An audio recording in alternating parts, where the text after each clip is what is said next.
Audible Frontiers presents Exile, written by R.A. Salvatore, narrated by Victor Gavin. Prelude. The monster lumbered along the quiet corridors of the Underdark, its 8 scaly legs occasionally scuffing the stone. It did not recoil at its own echoing sounds, fearing the revealing noise. Nor did it scurry for cover, expecting the rush of another predator. For even in the dangers of the Underdark, this creature knew only security, confident of its ability to defeat any foe. Its breath reeked of deadly poison. The hard edges of its claws dug deep gouges into solid stone, and the rows of spear-like teeth that lined its wicked maw could tear through the thickest of hides. But worst of all was the monster's gaze, the gaze of a basilisk, which could transmutate into solid stone any living thing it fell upon. This creature, huge and terrible, was among the greatest of its kind. It did not know fear.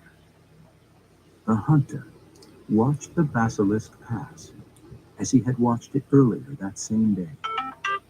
The 8-legged monster was the intruder here, coming into the hunter's domain. He had witnessed the basilisk kill several of his Rothae, the small cattle-like creatures that enhanced his table with its poison breath, and the rest of the herd had fled blindly down the endless tunnels, perhaps never to return. The hunter was angry. He watched now as the monster trudged down the narrow passageway, just the route the hunter had suspected it would take. He slid his weapons from their sheaths, gaining confidence, as always, as soon as he felt their fine balance. The hunter had owned them since his childhood, and even after nearly 3 decades of almost constant use, they bore only the slightest hints of wear. Now they would be tested again. The hunter replaced his weapons and waited for the sound that would spur him to motion. A throaty growl stopped the basilisk in its tracks. The monster peered ahead curiously, though its poor eyes could distinguish little beyond a few feet. Again came the growl, and the basilisk hunched down, waiting for the challenger, its next victim, to spring out and die. Far behind, the hunter came out of his cubby, running impossibly fast along the tiny cracks and spurs in the corridor walls. In his magical cloak, his Kawafwi, he was invisible against the stone, and with his agile and practiced movements, he made not a sound. He came impossibly silent, impossibly fast. The growl issued again from ahead of the basilisk, but had not come any closer. The impatient monster shuffled forward, anxious to get on with the killing, when the basilisk crossed under a low archway. An impenetrable globe of absolute darkness enveloped its head, and the monster stopped suddenly and took a step back, as the hunter knew it would. The hunter was upon it then. He leaped from the passage wall, executing 3 separate actions before he ever reached his mark. First, he cast a simple spell, which lined the basilisk's head in glowing blue and purple flames. Next, he pulled his hood down over his face, for he did not need his eyes in battle, and against a basilisk, a stray gaze could only bring him doom. Then, drawing his deadly scimitars, he landed on the monster's back and ran up its scales to get to its head. The basilisk reacted as soon as the dancing flames outlined its head.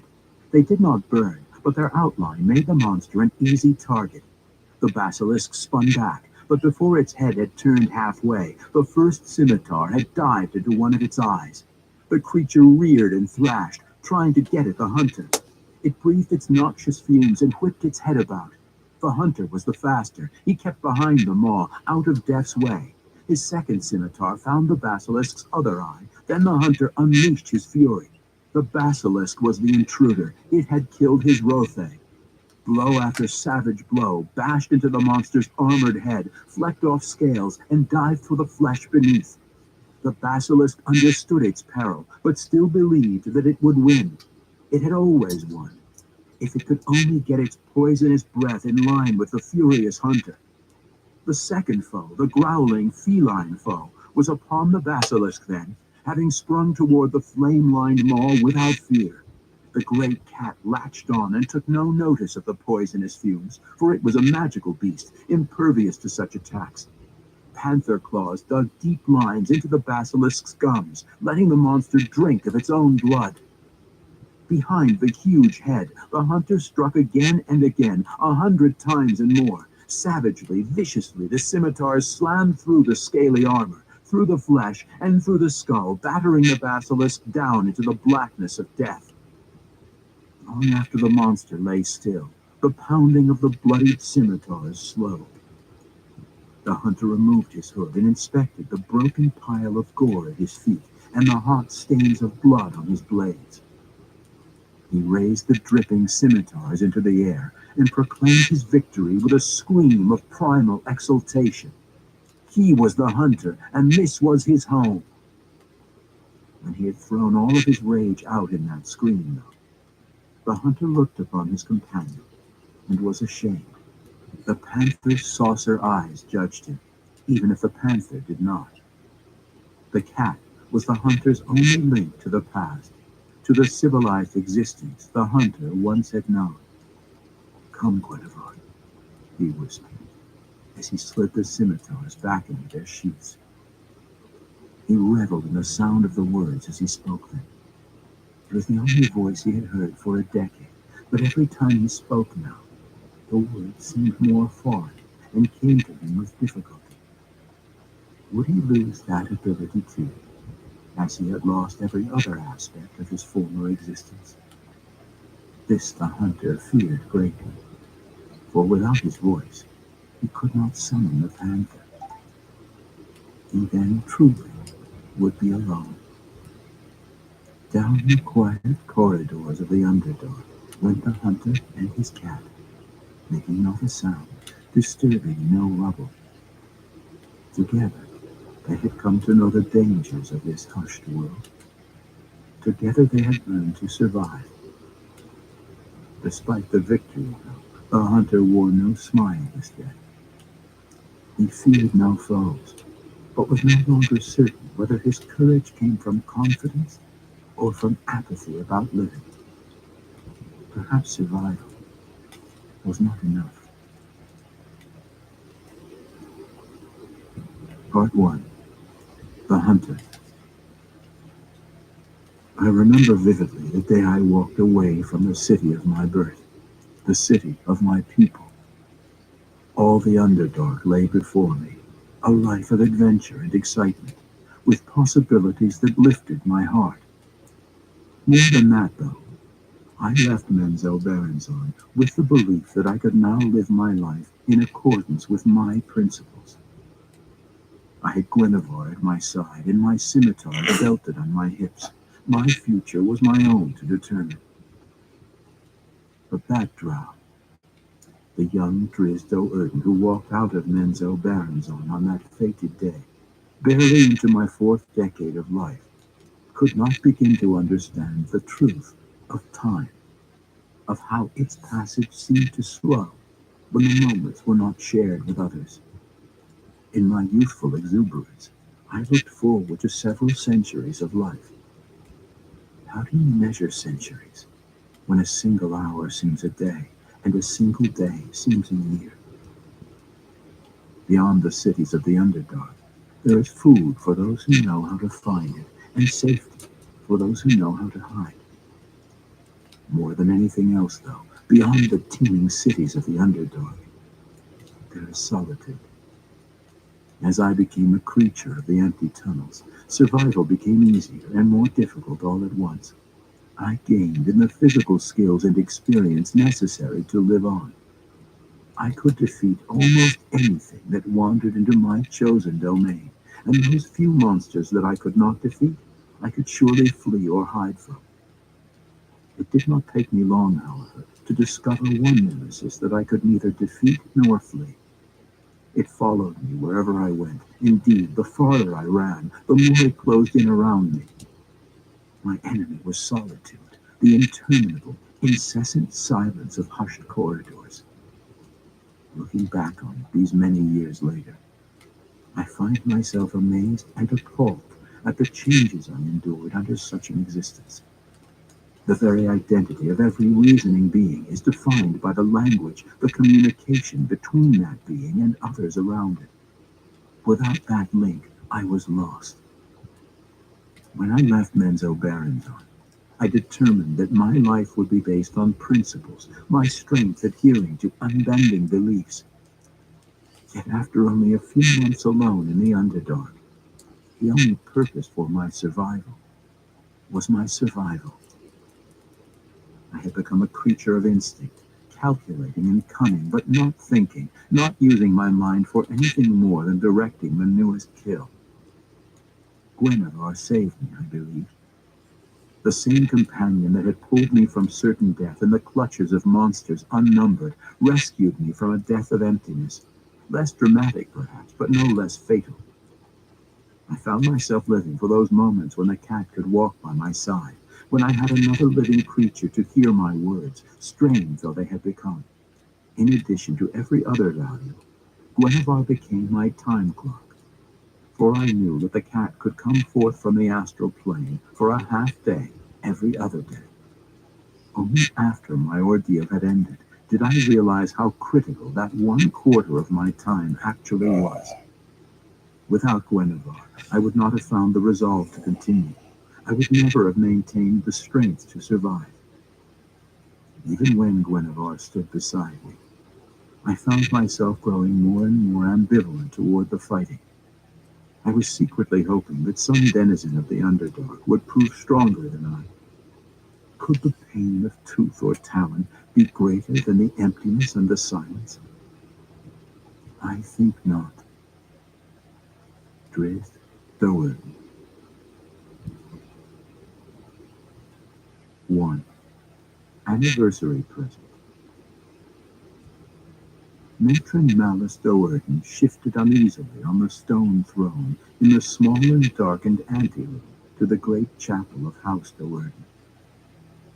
To the Dark Elves, who measured time's passage in decades, this was a day to be marked in the annals of Malice's house, the 10th anniversary of the ongoing covert conflict between the Do'Urden family and House Hunnet. Matron Malice, never one to miss a celebration, had a special present prepared for her enemies. Briza Do'Urden, Malice's eldest daughter, a large and powerful drow female, paced about the anteroom anxiously, a not uncommon sight. "It should be finished by now," she grumbled as she kicked a small three-legged stool. It skidded and tumbled, chipping away a piece of mushroom-stem seat. "Patience, my daughter," Malice replied, somewhat recriminatory, though she shared Briza's sentiments. "Jarlaxle is a careful one." Briza turned away at the mention of the outrageous mercenary and moved to the room's ornately carved stone doors. Malice did not miss the significance of her daughter's actions. "You do not approve of Jarlaxle and his band," the matron mother stated flatly. "They are houseless rogues," Briza spat in response, still not turning to face her mother. "There is no place in Menzoberranzan for houseless rogues. They disrupt the natural order of our society, and they are males." "They serve us well," Malice reminded her. Briza wanted to argue about the extreme cost of hiring the mercenary band, but she wisely held her tongue. She and Malice had been at odds almost continually since the start of the Do'Urden-Hunnet War. "Without Bregan the Earth, we could not take action against our enemies." Hey, John McDonald, how you doing? "Using the mercenaries, Let's the do it, Dad. houseless rogues, as you have named them, allows us to wage war without implicating our house as the perpetrator." "Then why not be done with it?" Briza demanded, spinning back toward the throne. "We kill a few of Hunnet's soldiers, they kill a few of ours, and all the while both houses continue to recruit replacements. It will not end. The only winners in the conflict are the mercenaries of Bregan the Earth, and whatever band matron Sinafe Hunnet has hired, feeding off the coffers of both houses." "Watch your tone, my daughter," Malice growled as an angry reminder. "You are addressing a matron mother." Briza turned away again. "We should have attacked House Hunnet immediately, on the night Zaknavain was sacrificed," she she dared to grumble. "You forget the actions of your youngest brother on that night," Malice replied evenly. But the matron mother was wrong. If she lived 1,000 more years, Breeza would not forget Drizzt actions on the night he had forsaken his family. Trained by Zaknafein, Malice's favorite lover and reputedly the finest weapon master in all of Menzoberranzan, Drizzt had achieved a level of fighting ability far beyond the Drow norm. But Zack had also given Drizzt the troublesome and blasphemous attitudes that Lolth, the Spider Queen deity of the Dark Elves, would not tolerate. Finally, Drizzt's sacrilegious ways had invoked Lolth's wrath, and the Spider Queen in turn had demanded his death. Matron Malice, impressed by Drizzt's potential as a warrior, had acted boldly on Drizzt's behalf, and had given Zaknafein's heart to Lolth to compensate for Drizzt's sins. She forgave Drizzt in the hope that without Zaknafein's influences, he would amend his ways and replace the deposed weapon master. In return, though, the ungrateful Drizzt had betrayed them all, had run off into the Underdark, an act that not only had robbed House Do'Urden of its only potential remaining weapon master, but also had placed Matron Malice and the rest of the Do'Urden family out of Lolth's favor. In the disastrous end of all their efforts, House Do'Urden had lost its premier weapon master, the favor of Lolth, and its would-be weapon master. It had not been a good day. Luckily, House Hunnet had suffered similar woes on that same day, losing both its wizards in a botched attempt to assassinate Drizzt. With both houses weakened and in Lolth's disfavor, the expected war had been turned into a calculated series of covert raids. Breeza would never forget. A knock on the anteroom door startled Breeza and her mother from their private memories of that fateful time. The door swung open, and Demon, the elder boy of the house, walked in. "Greetings, Matron Mother," Give me 1 he second. said, in an appropriate manner, and dipping into a low bow. Demon wanted his news to be a surprise, but the grin that found its way onto his face revealed everything. "Jarlaxle has returned," Malice snarled in glee. Demon turned toward the open door, and the mercenary, waiting patiently in the corridor, strode in. Breeza, ever amazed at the rogue's unusual mannerisms, shook her head as Jarlaxle walked past her. Nearly every dark elf in Menzoberranzan dressed in a quiet and practical manner, in robes adorned with the symbols of the Spider Queen, or in supple chain-link armor under the folds of a magical and camouflaging Pawafwi cloak. Jarlaxle, arrogant and brash, followed few of the customs of Menzoberranzan's inhabitants.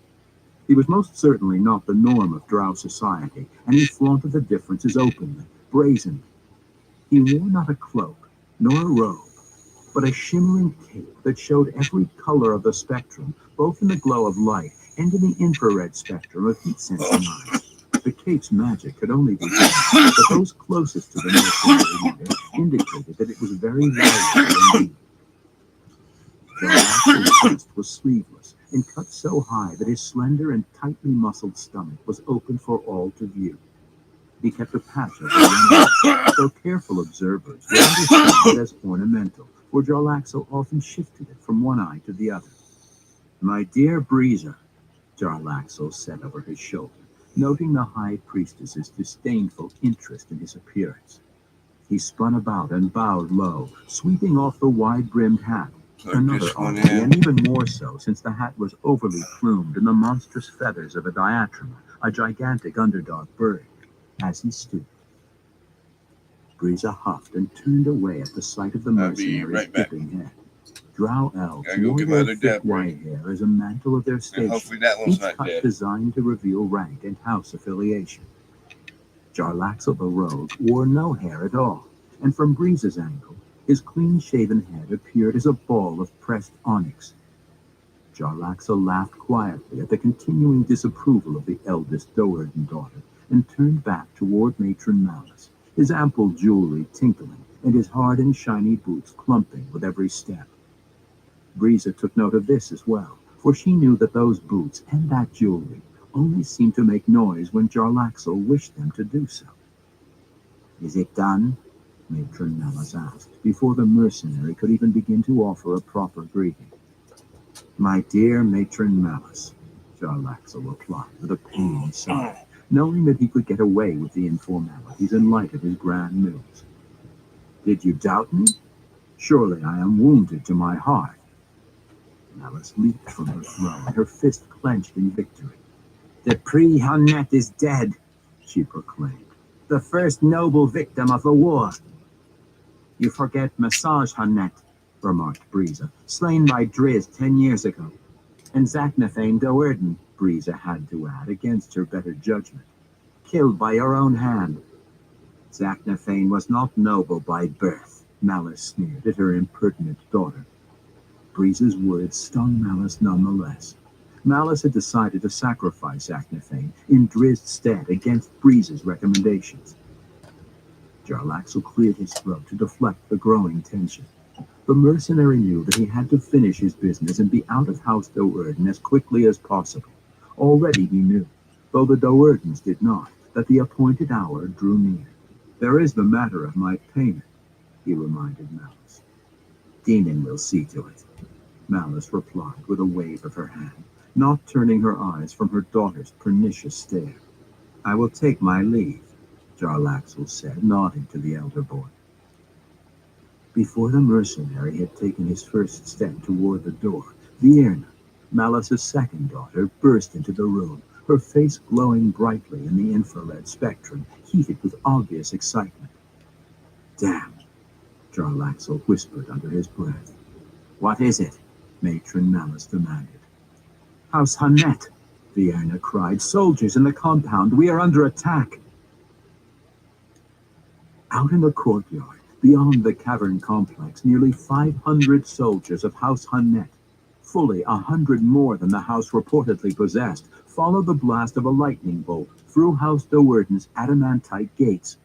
The 350 soldiers of the Doerden household swarmed out of the shaped stalagmite mounds that served as their quarters to meet the attack. Outnumbered but trained by Zacnaphane, the Doerden troops formed into proper defensive positions, shielding their wizards and clerics so that they might cast their spells. An entire contingent of Honnet soldiers, empowered with enchantments of flying, swooped down the cavern wall that housed the royal chambers of House Doerden. Tiny handheld crossbows clicked and thinned the ranks of the aerial force with deadly poison-tipped darts. The aerial invaders' surprise had been achieved, though, and the Doerden troops were quickly put into a precarious position. Honnet has not the favor of Lolth, Malice screamed. It would not dare to openly attack. She flinched at the refuting, thunderous sounds of another, and then still another bolt of lightning. Oh? Breeza snapped. Malice cast her daughter a threatening glare, but didn't have time to continue the argument. The normal method of attack by a drow house would involve the rush of soldiers combined with a mental barrage by the house's highest-ranking clerics. Malice, though, felt no mental attack, which told her beyond any doubt that it was indeed House Honnet that had come to her gates. The clerics of Honnet, out of the Spider Queen's favor, apparently could not use their Lolth-given powers to launch the mental assault. If they had, Malice and her daughters, also out of the Spider Queen's favor, could not have hoped to counter. Why would they dare to attack? Malice wondered aloud. Breeza understood her mother's reason. Hey. They are bold indeed, she said. They hope that their soldiers alone can eliminate every member of our house. Everyone in the room, every drow in Menzo Baronzon, understood the brutal, absolute punishments exacted upon any house that failed to eradicate another house. Such attacks were not frowned upon, but getting caught at the deed most certainly was. Risen, the present patron of House Doerden, came into the anteroom then, his face grim. We are outnumbered and outpositioned, he said. Our defeat will be swift, I fear. Malice would not accept the news. She struck Risen with a blow that knocked the patron halfway across the floor. Then she spun on Jarlaxle. You must summon your band, Malice cried at the mercenary. Quickly! Matron, Jarlaxle stuttered, obviously at a loss. Bragin Earth is a secretive group. We do not engage in open warfare. To do so could invoke the wrath of the ruling council. I will tell you whatever you desire, the desperate matron said. But because whatever you desire. Gasping, Jarlaxle began. Again, Malice did not let him finish his argument. Save my house, mercenary, she growled. Your profits will be great, but I warn you, the cost of your failure will be far greater. Jarlaxle did not appreciate being threatened, especially by a lame matron mother whose entire world was fast crumbling around her. But in the mercenary's ears, the sweet ring of the word profits outweighed the threat 1,000 times over. After 10 straight That's years of nasty. exorbitant rewards in the Do'Urden-Hunnet conflict, Jarlaxle did Hey, not loaded, I doubt don't know why Malice's it's willingness or tasting that ability to bad. pay as promised. Nor did he doubt that this deal would prove even more lucrative than the agreement he had struck with matron Senefe Hunnet earlier that same tender. As you wish, he said to matron Oh, that's Malice with a horrible. bow and a sweep of his garish hat. I will see what I can do. A winged demon set the elder boy on his heels as he exited the room. When the two got out on the balcony overlooking the Do'Urden compound, they saw that the situation was even more desperate than Risen had described. The soldiers of House Do'Urden, those still alive, were trapped in and around one Do of the another one huge here in a little stalagmite bit. What mounds temperature I have anchoring is the that? front gate. One of Hunnet's flying soldiers dropped onto the balcony at the sight of the Do'Urden noble, but Demon dispatched the intruder with a single blurring attack routine. Well done, Jarlaxle commented, giving Demon an approving nod. He moved to pat the elder boy Do'Urden on the shoulder, but Demon slipped out of reach. We have other business, he pointedly reminded Jarlaxle. Call your troops and quickly, I was on else I too fear high. that House Hunnet will win the day. No wonder. Be at ease, That my shit friend tasted Demon, horrible. Jarlaxle laughed. Like a very He hot pulled a bath. small whistle from and not around in a his good neck way. and blew into it. Demon heard not a sound, for the instrument was magically tuned exclusively for the ears of members of Breaking the Earth.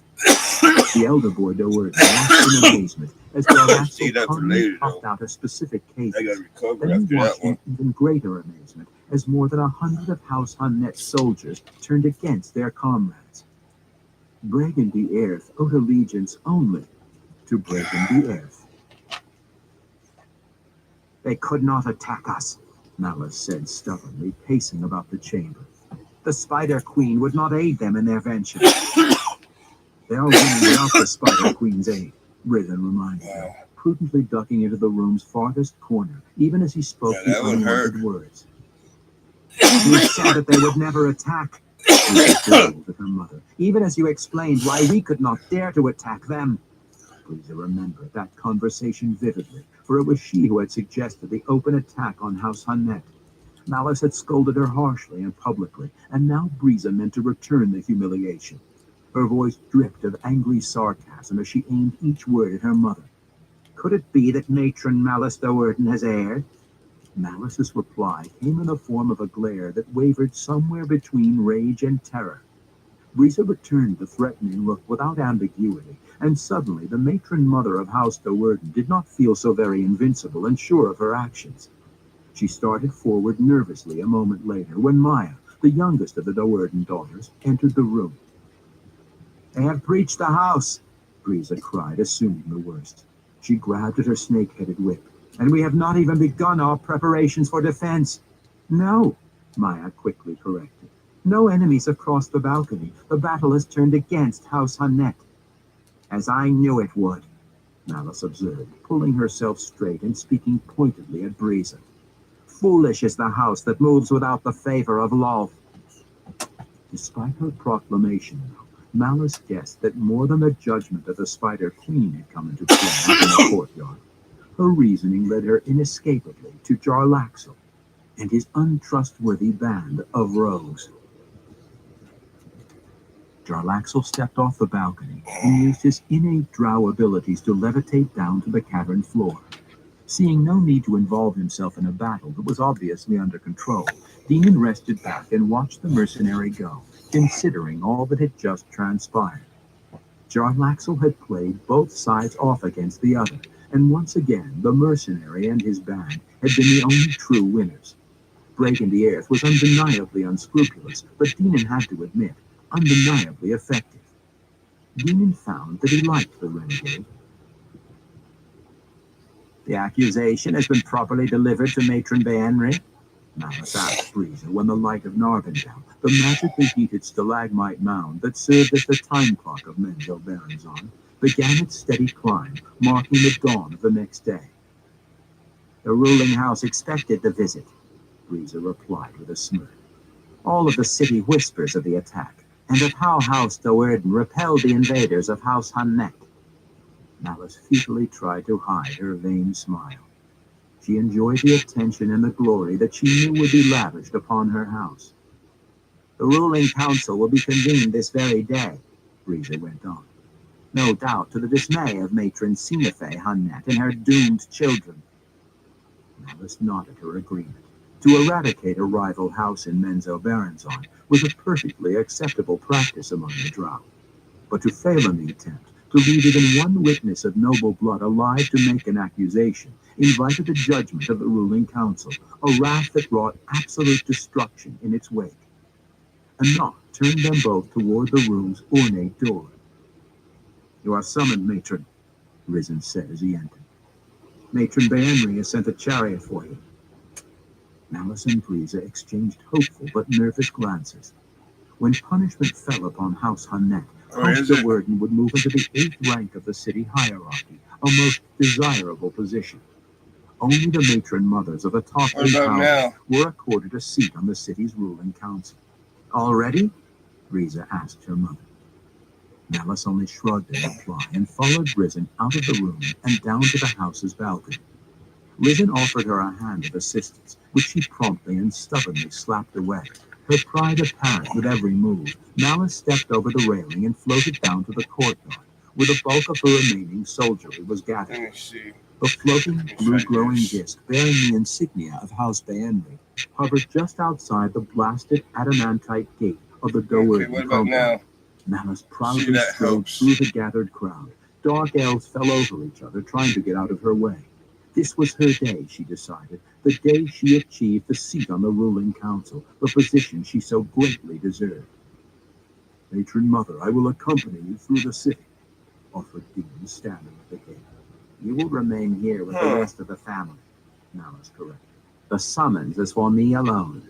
I wonder what's doing "How that. can you know?" Demon questioned. But he realized he had overstepped his rank as soon as the words had left his mouth. By the time Malice turned her reprimanding glare toward him, he had already disappeared into the mob of soldiers. "Proper respect," Malice muttered under her breath, and she instructed the nearest soldiers to remove a section of the propped and tied gate. With a final victorious glance at her subjects, Malice stepped out and took a seat on the floating disc. This was not the first time that Malice had accepted such an invitation from Matron Baenri, so she was not the least bit surprised when several Baenri clerics moved out from the shadows to encircle the floating disc in a protective guard. The last time Malice had made this trip, she had been tentative, not really understanding Baenri's intent in summoning her. This time, though, Malice folded her arms defiantly across her chest and let the curious onlookers view her in all the splendor of her victory. Malice accepted the stares proudly, feeling positively superior. Even when the disc reached the fabulous web-like fence of House Baenri, with its 1,000 marching guards and towering stalagmite and stalactite structures, Malice's pride had not diminished. She was of the ruling council now, or soon would be. No longer did she have to feel intimidated anywhere in the city. Or so she thought. "Your presence is requested in the chapel," one of the clerics said, when the disc came to a stop at the base of the great domed building's sweeping stairs. Malice stepped down and ascended the polished stone. Does that help? As soon as she entered, she noticed a figure sitting on one of the chairs atop the raised central altar. The seated Drow, the only other person visible in the chapel, apparently did not notice that Malice had entered. She sat back comfortably, watching the huge illusionary image at the top of the dome shift through its forms, first appearing as a gigantic spider, then a beautiful Drow female. As she moved closer, Malice recognized the robes of a matron mother, and she assumed, as she had all along, that it was Matron Baenri herself, the most powerful figure in all of Menzo Berenzon, awaiting her. Malice made her way up the altar's stairs, coming up behind the seated drow. Okay. Not waiting for an invitation, she boldly walked I guess around to greet the other matron From mother. it being on my It dresser, was not, I guess it however, was the ancient and causing it. initiated form of Matron Baenri that Malice Do'Urden encountered So I on the kinda dais of the just- Baenri chapel. I have a The little seated hook on the matron side of mother my was not dresser. It's old just kind beyond of the years hanging of a there. drow, and as withered and dried as some bloodless corpse. Indeed, this drow was no older than Malice and quite Nice. diminutive. Malice recognized her all too well. "Sinafe!" she cried, nearly toppling. "Malice?" the other replied calmly. 1,000 troublesome possibilities rolled through Malice's mind. Sinafe Hunnet should have been huddling in fear in her doomed house, awaiting the annihilation of her family. Yet here Sinafe sat, comfortably, in the hallowed quarters of Menzo Baranzon's most important family. "You do not belong in this place," Malice protested, her slender fists clenched at her side. She considered the possibilities of attacking her rival then and there, of throttling Sinafe with her own hands. "Be at ease, Malice," Sinafe remarked casually. "I am here by the invitation of Matron Baenri, as are you." The mention of Matron Baenri and the reminder of where they were calmed Malice considerably. One did not act out of sorts in the chapel of House Baenri.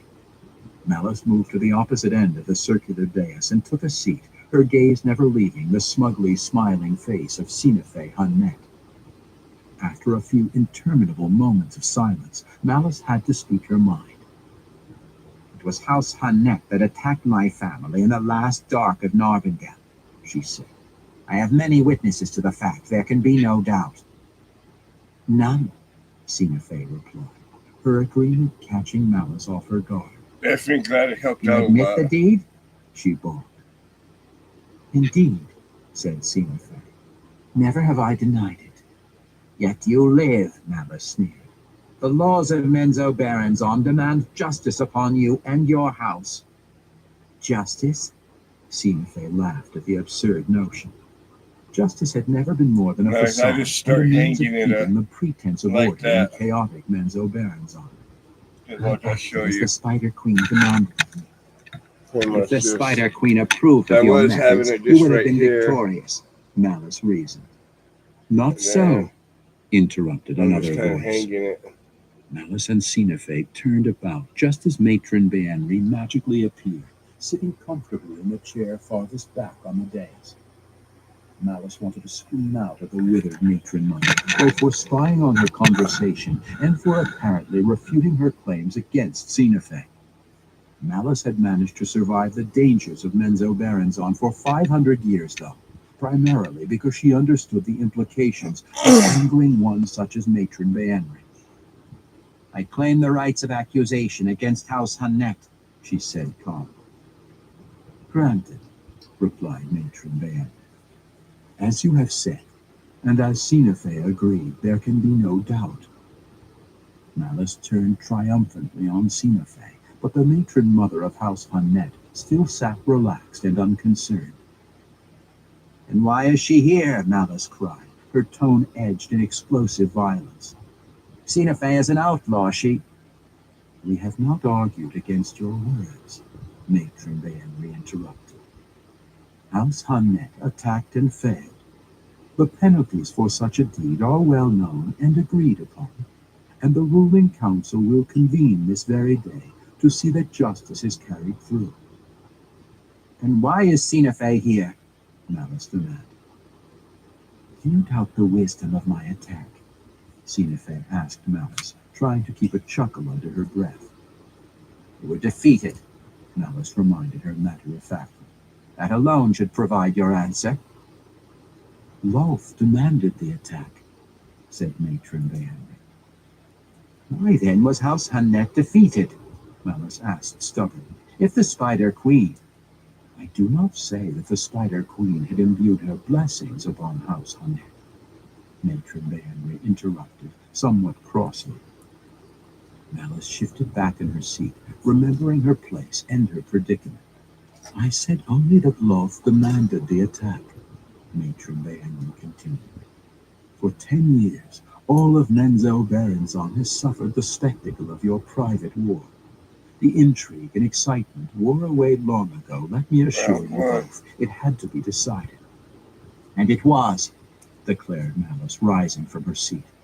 House Do'Urden has proven victorious, and I claim the rights of accusation against Sinafe Hannet and her family.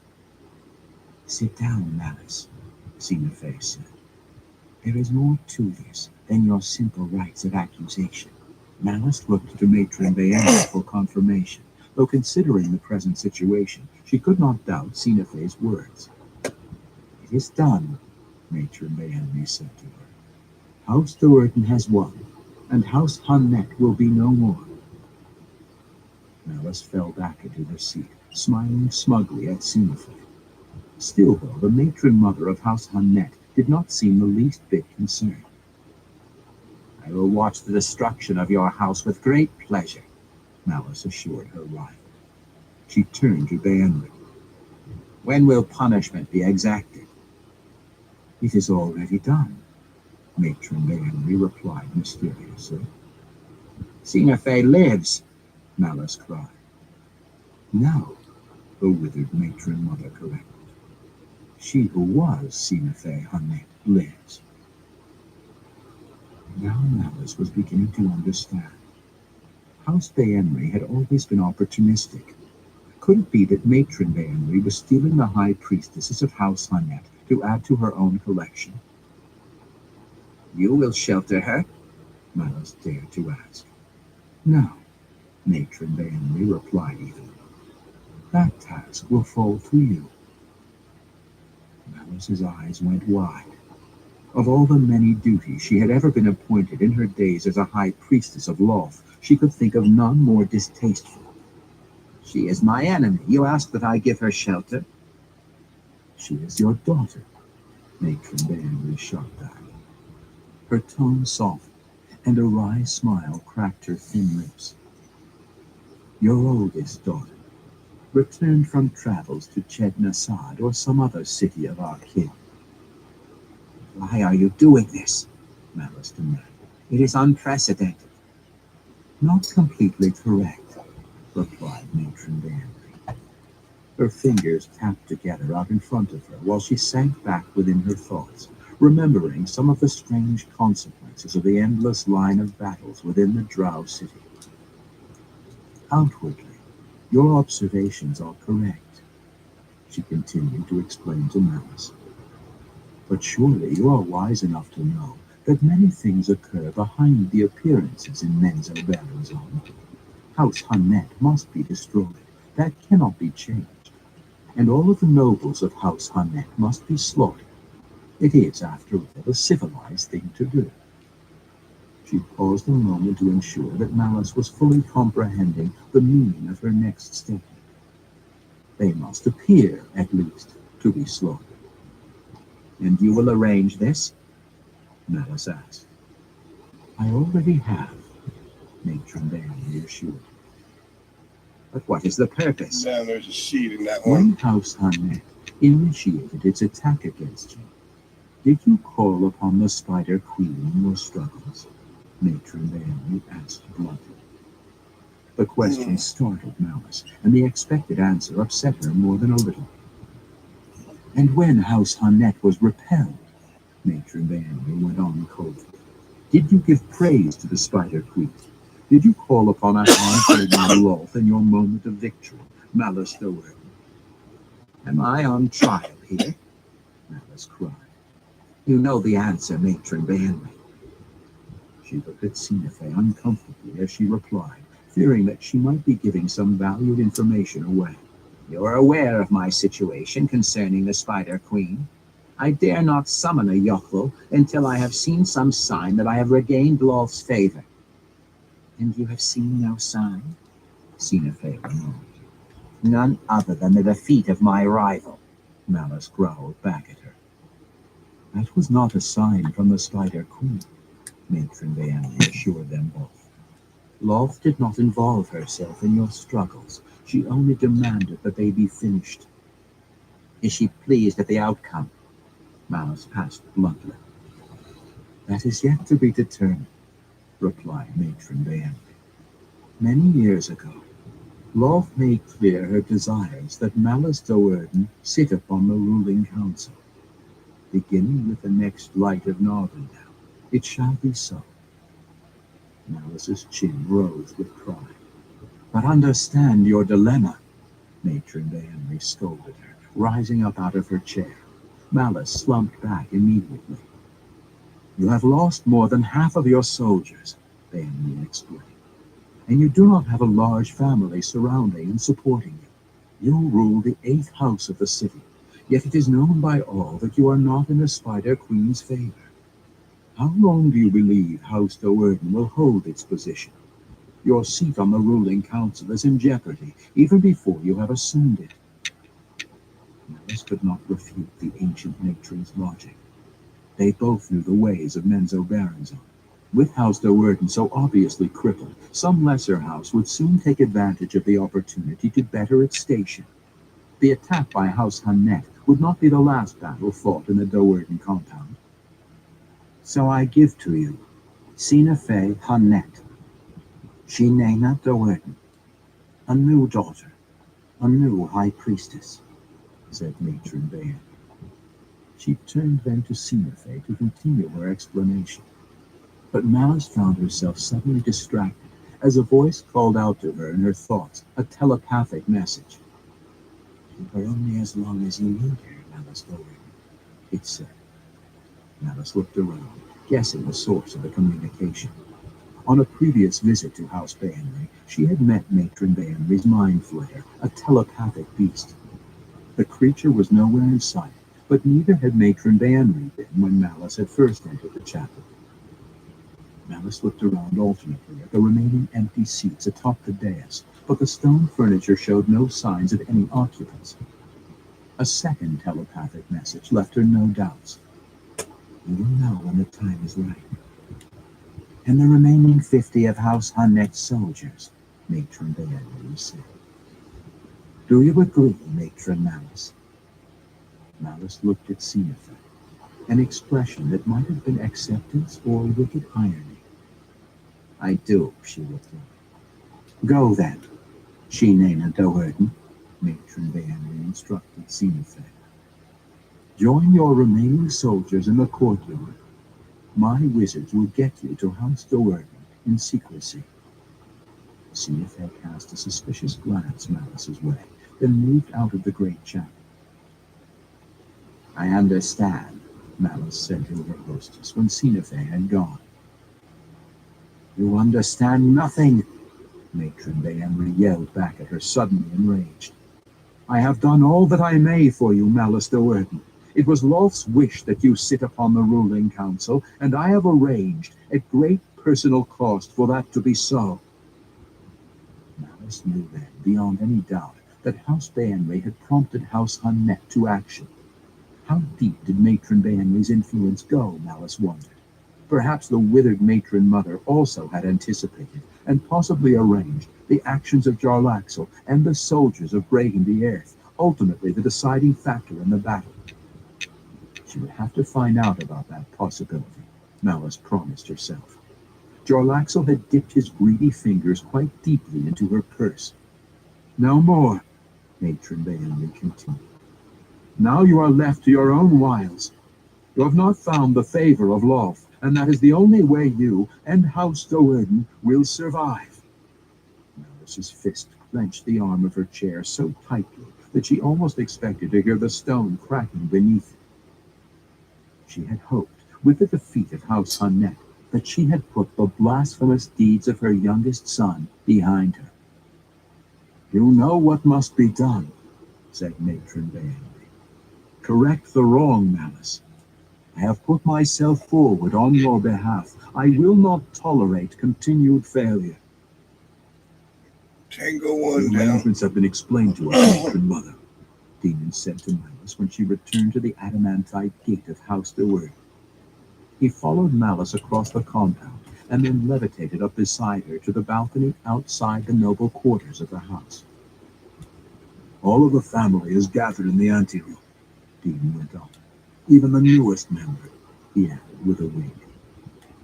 Malice did not respond to her son's feeble attempt at humor. She pushed Enid aside roughly and stormed down the central corridor, commanding the anteroom door to open with a single powerful word. The family scrambled out of her way as she crossed to her throne on the far side of the spider-shaped table. They had anticipated a long meeting to learn the new situation confronting them and the challenges they must overcome. What they got instead was a brief glimpse at the rage burning within Matron Malice. She glared at them alternately, letting each of them know beyond any doubt that she would not accept anything less than she demanded. Her voice grating as though her mouth were filled with pebbles, she growled, "Find Drizzt and bring him to me." Riza started to protest, but Malice shot her a glare so utterly cold and threatening that it stole the words away. The eldest daughter, as stubborn as her mother and always ready for an argument, averted her eyes. And no one else in the anteroom, though they shared Breeze's unspoken concerns, made any motion to argue. Malice then left them to sort out the specifics of how they would accomplish the task. Details were not at all important to Malice. The only part she meant to play in all of this was the thrust of the ceremonial dagger into her youngest son's chest. 2. Voices in the Dark. Drizzt stretched away his weariness and forced himself to his feet. The efforts of his battle against the basilisk the night before, of slipping fully into that primal state so necessary for survival, had drained him thoroughly. Yet Drizzt knew that he could afford no more rest. His Rothe herd, the guaranteed food supply, had been scattered among the maze of tunnels and had to be retrieved. Drizzt quickly surveyed the small and unremarkable cave that served as his home, ensuring that all was as it should be. His eyes lingered on the onyx statuette of the panther. He was held by a profound longing for Guinevere's companionship. In his ambush of the basilisk, Drizzt had kept the panther by his side for a long period, nearly the entire night, and Guinevere would need to rest back on the astral plane. More than a full day would pass before Drizzt could bring arrested Guinevere forth again, and to attempt to use the figurine before then in any but a desperate situation would be foolish. With a resigned shrug, Drizzt dropped the statuette into his pocket and tried vainly to dismiss his loneliness. After a quick inspection of the rock barricade blocking the entrance to the main corridor, Drizzt moved to the smaller crawl tunnel at the back of the cave. He noticed the scratches on the wall by the tunnel, the notches he had scrawled to mark the passage of the days. Drizzt absently scraped another one now, but realized that it was not important. How many times had he forgotten to scratch the mark? How many days had slipped past him unnoticed between the hundreds of scratches on that wall? Somehow it no longer seemed to matter. Day and night were one, and all the days were one in the life of the hunter. That Drizzt J01 hauled went himself a little up into the tunnel fast. and crawled for many minutes toward the dim light source at the other end. Though the presence of light, the result of the glow of an unusual type of fungus, normally would have been uncomfortable to a dark elf's eyes, Drizzt felt a sincere sense of security as he crossed through the crawl tunnel into the long chamber. Its floor was broken into two levels, the lower being a moss-filled bed crossed by a small stream, and the upper being a grove of towering mushrooms. Drizzt headed for the grove, though he was not normally welcome there. He knew that the Myconids, the fungus men, a weird cross between humanoid and toadstool, were watching him anxiously. The basilisk had come in here in its first travels to the region, and the Myconids had suffered a great loss. Now they were no doubt scared and dangerous, but Drizzt suspected that they knew as well that it was he who had slain the monster. Myconids were not stupid beings. If Drizzt kept his weapons sheathed and made no unexpected moves, the fungus men probably would accept his passage through their tended grove. The wall to the upper tier was more than 10 feet high and nearly sheer, but Drizzt scaled it as easily and as quickly as if it had sported a wide and flat staircase. A group of Myconids fanned out around him as he reached the top, some only half Drizzt's height, but most twice as tall as the drow. Drizzt crossed his arms over his chest, a commonly accepted Underdark signal of peace. The fungus men found Drizd's appearance disgusting as he considered them, but they did indeed understand that Drizzt had destroyed the basilisk. For many years the Myconids had lived beside the road drow, each protecting the life-filled chamber that served as their mutual sanctuary.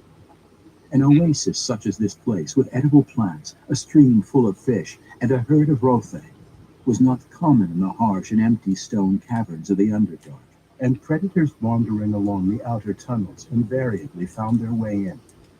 Then it was left to the fungus men and to Drizzt to defend their domain. The largest of the Myconids moved forward to stand before the Dark Elf. Drizzt made no move, understanding the importance of establishing an acceptance between himself and the new king of the fungus man colony. Still, Drizzt tensed his muscles, preparing to spring to the side if things did not go as he expected. The Myconid spewed forth a cloud of spores. Drizzt studied them in the split second it took them to descend over him, knowing that the mature Myconids could emit many different types of spore, some quite dangerous. But Drizzt recognized the hue of this particular cloud and accepted it wholly. "King dead, me king," came the Myconid's thoughts through the telepathic bond inspired by the spore cloud. "You are king," Drizzt responded mentally. How he wished these fungoids could speak aloud. As it was, "Bottom for Dark Elf, grow for Myconid," replied the fungus man.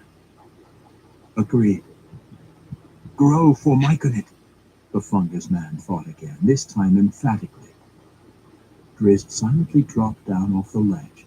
He had accomplished his mission with the fungoid. Neither he nor the new king had any desire to continue the meeting. Off at a swift pace, Drizzt leaped the 5-foot-wide stream and padded out across the thick moss.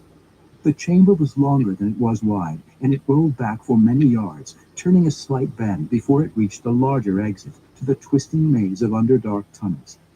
Around that bend, Drizzt looked again upon the destruction wreaked by the basilisk. Several half-eaten Rothe lay about. Drizzt would have to dispose of those corpses before their stench attracted even more unwelcome visitors. And other Rothe stood perfectly still, petrified by the gaze of the dreaded monster. Directly in front of the chamber exit stood the former Myconid king, a 12-foot giant, now no more than an ornamental statue. Drizzt paused to regard it. He had never learned the fungoid's name, and had never given it his, but Drizzt supposed that the thing had been his ally at least, perhaps even his friend. They had lived side by side for several years, though they had rarely encountered each other, and both had realized a bit more security just by the other's presence. All told, though, Drizzt felt no remorse at the sight of his petrified ally. In the Underdark, only the strongest survived, and this time the Myconid king had not been strong enough. In the wilds of the Underdark, failure allowed for no second chance. Out in the tunnels again, Drizzt felt his rage beginning to build. He welcomed it fully, focusing his thoughts on the carnage in his domain and accepting the anger as an ally in the wilds. He came through a series of tunnels and turned into the one where he had placed his darkness spell the night before, where Guinevere had crouched, ready to spring upon the basilisk. Drizzt's spell was long gone now, and using his infravision, he could make out several warm glowing forms crawling over the cooling mound that Drizzt knew to be the dead monster. The sight of the thing only heightened the hunter's rage. Instinctively, he grasped the hilt of one of his scimitars. As though it moved of its own accord, the weapon shot out as Drizzt passed the basilisk's head, splatting sickeningly into the exposed brains. Several blind cave rats took flight at the sound, and Drizzt, again without thinking, snapped off a thrust with his second blade, pinning one to the stone. Without even slowing his pace, he scooped the rat up and dropped it into his pouch. Finding a Rothe could be a tedious process, and the hunter would need to eat. For the remainder of that day and half of the next, the hunter moved out away from his domain. The cave rat was not a particularly enjoyable meal, but it sustained Drizzt, allowing him to continue, allowing him to survive. To the hunter in the Underdark, nothing else mattered. That second day out, the hunter knew he was closing in on a group of his lost beasts. He summoned Guinevere to his side, and with the panther's help, had little trouble finding the Rothe. Drizzt had hoped that all of the herd would still be together, but he found only a half dozen in the area. 6 were better than none, though, and Drizzt set Guenhwyvar into motion, herding the Rothe back toward the Moss Cave. Drizzt set a brutal pace, knowing that the task would be much easier and safer with Guenhwyvar by his side. By the time the panther tired and had to return to its home plain, the Rothe were comfortably grazing by the familiar stream. The drow set out again immediately, this time taking 2 dead rats along for the ride. He called Guenhwyvar again when he was able, and dismissed the panther when he had to. Then again after that, as the days rolled by without further sign. But the hunter did not surrender his search. Frightened Rothe could cover an incredible amount of ground, and in the maze of twisting tunnels and huge caverns, the hunter knew that many more days could pass before he caught up to the beasts. Drizzt found his food where he could, taking down a bat with a perfect throw of a dagger, after tossing up a deceptive screen of pebbles, and dropping a boulder onto the back of a giant underdark crab. Eventually, Drizzt grew weary of the search, and longed for the security of his small cave. Doubting that the Rothe, running blind, could have survived this long out in the tunnels, so far from their water and food, he accepted his herd's loss and decided to return home, via a route that would bring him back to the region of the Moss Cavern from a different direction. Only the clear tracks of his lost herd would detour him from his set course, Drizzt decided. But as he rounded a bend halfway home, a strange sound caught his attention and held it. Drizzt pressed his hands against the stone, feeling the subtle, rhythmical vibrations. A short distance away, something banged the stone in succession, measured hammering. The hunter drew his scimitars and crept along, using the continuing vibrations to guide him through the winding passageways. The flickering light of a fire dropped him into a crouch, but he did not flee, drawn by the knowledge that an intelligent being was nearby. Quite possibly the stranger would prove to be a threat, but perhaps, Drizzt hoped in the back of his mind, it could be something more than that. Then Drizzt saw them. 2 banging at the stone with crafted pickaxes, another collecting rubble in a wheelbarrow, and 2 more standing guard. The hunter knew at once that more guards would be about. He probably had penetrated their defenses without even seeing them. Drizzt summoned one of the abilities of his heritage and drifted slowly up into the air, guiding his levitation with his hands along the stone. Luckily, the tunnel was high at this point, so the hunter could observe the mining creatures in relative safety. They were shorter than Drizzt and hairless, with squat and muscled torsos perfectly designed for the mining that was their calling in life. Drizzt had encountered this race before, and had learned much of them during his years at the academy back in Menzoberranzan. These were Zvirfnebli, deep gnomes, the most hated enemies of the drow in all the Underdark.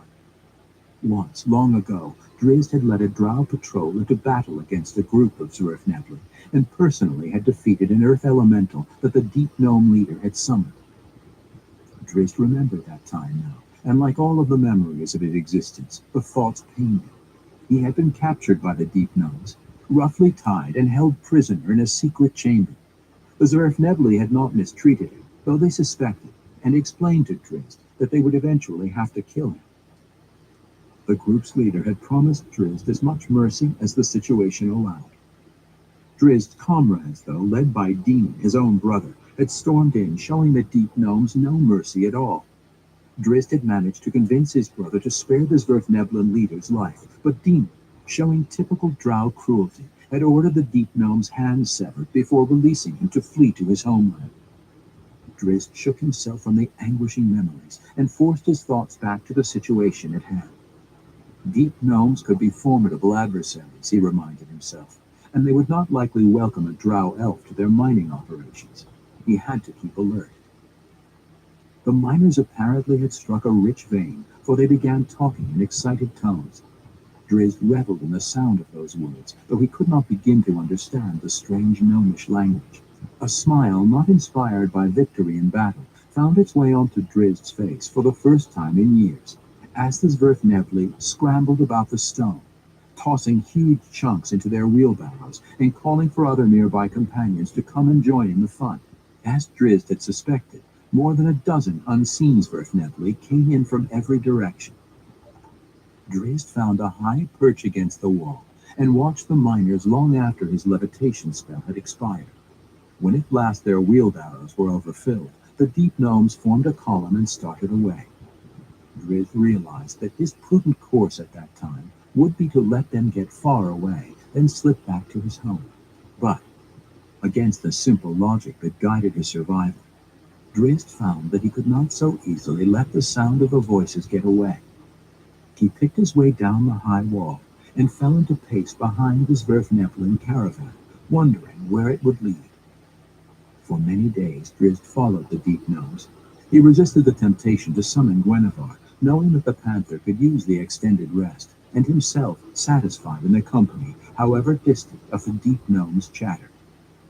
Every instinct warned the hunter against continuing in his actions, but for the first time in a very long time, Drizzt overruled the instincts of his more primal self. He needed to hear the gnomish voices more than he needed the simple necessities of survival. The corridors became more worked, less natural around him, and Drizzt knew that he was approaching the Zwerfnebelin homeland. Again the potential dangers loomed up before him, and again he dismissed them as secondary.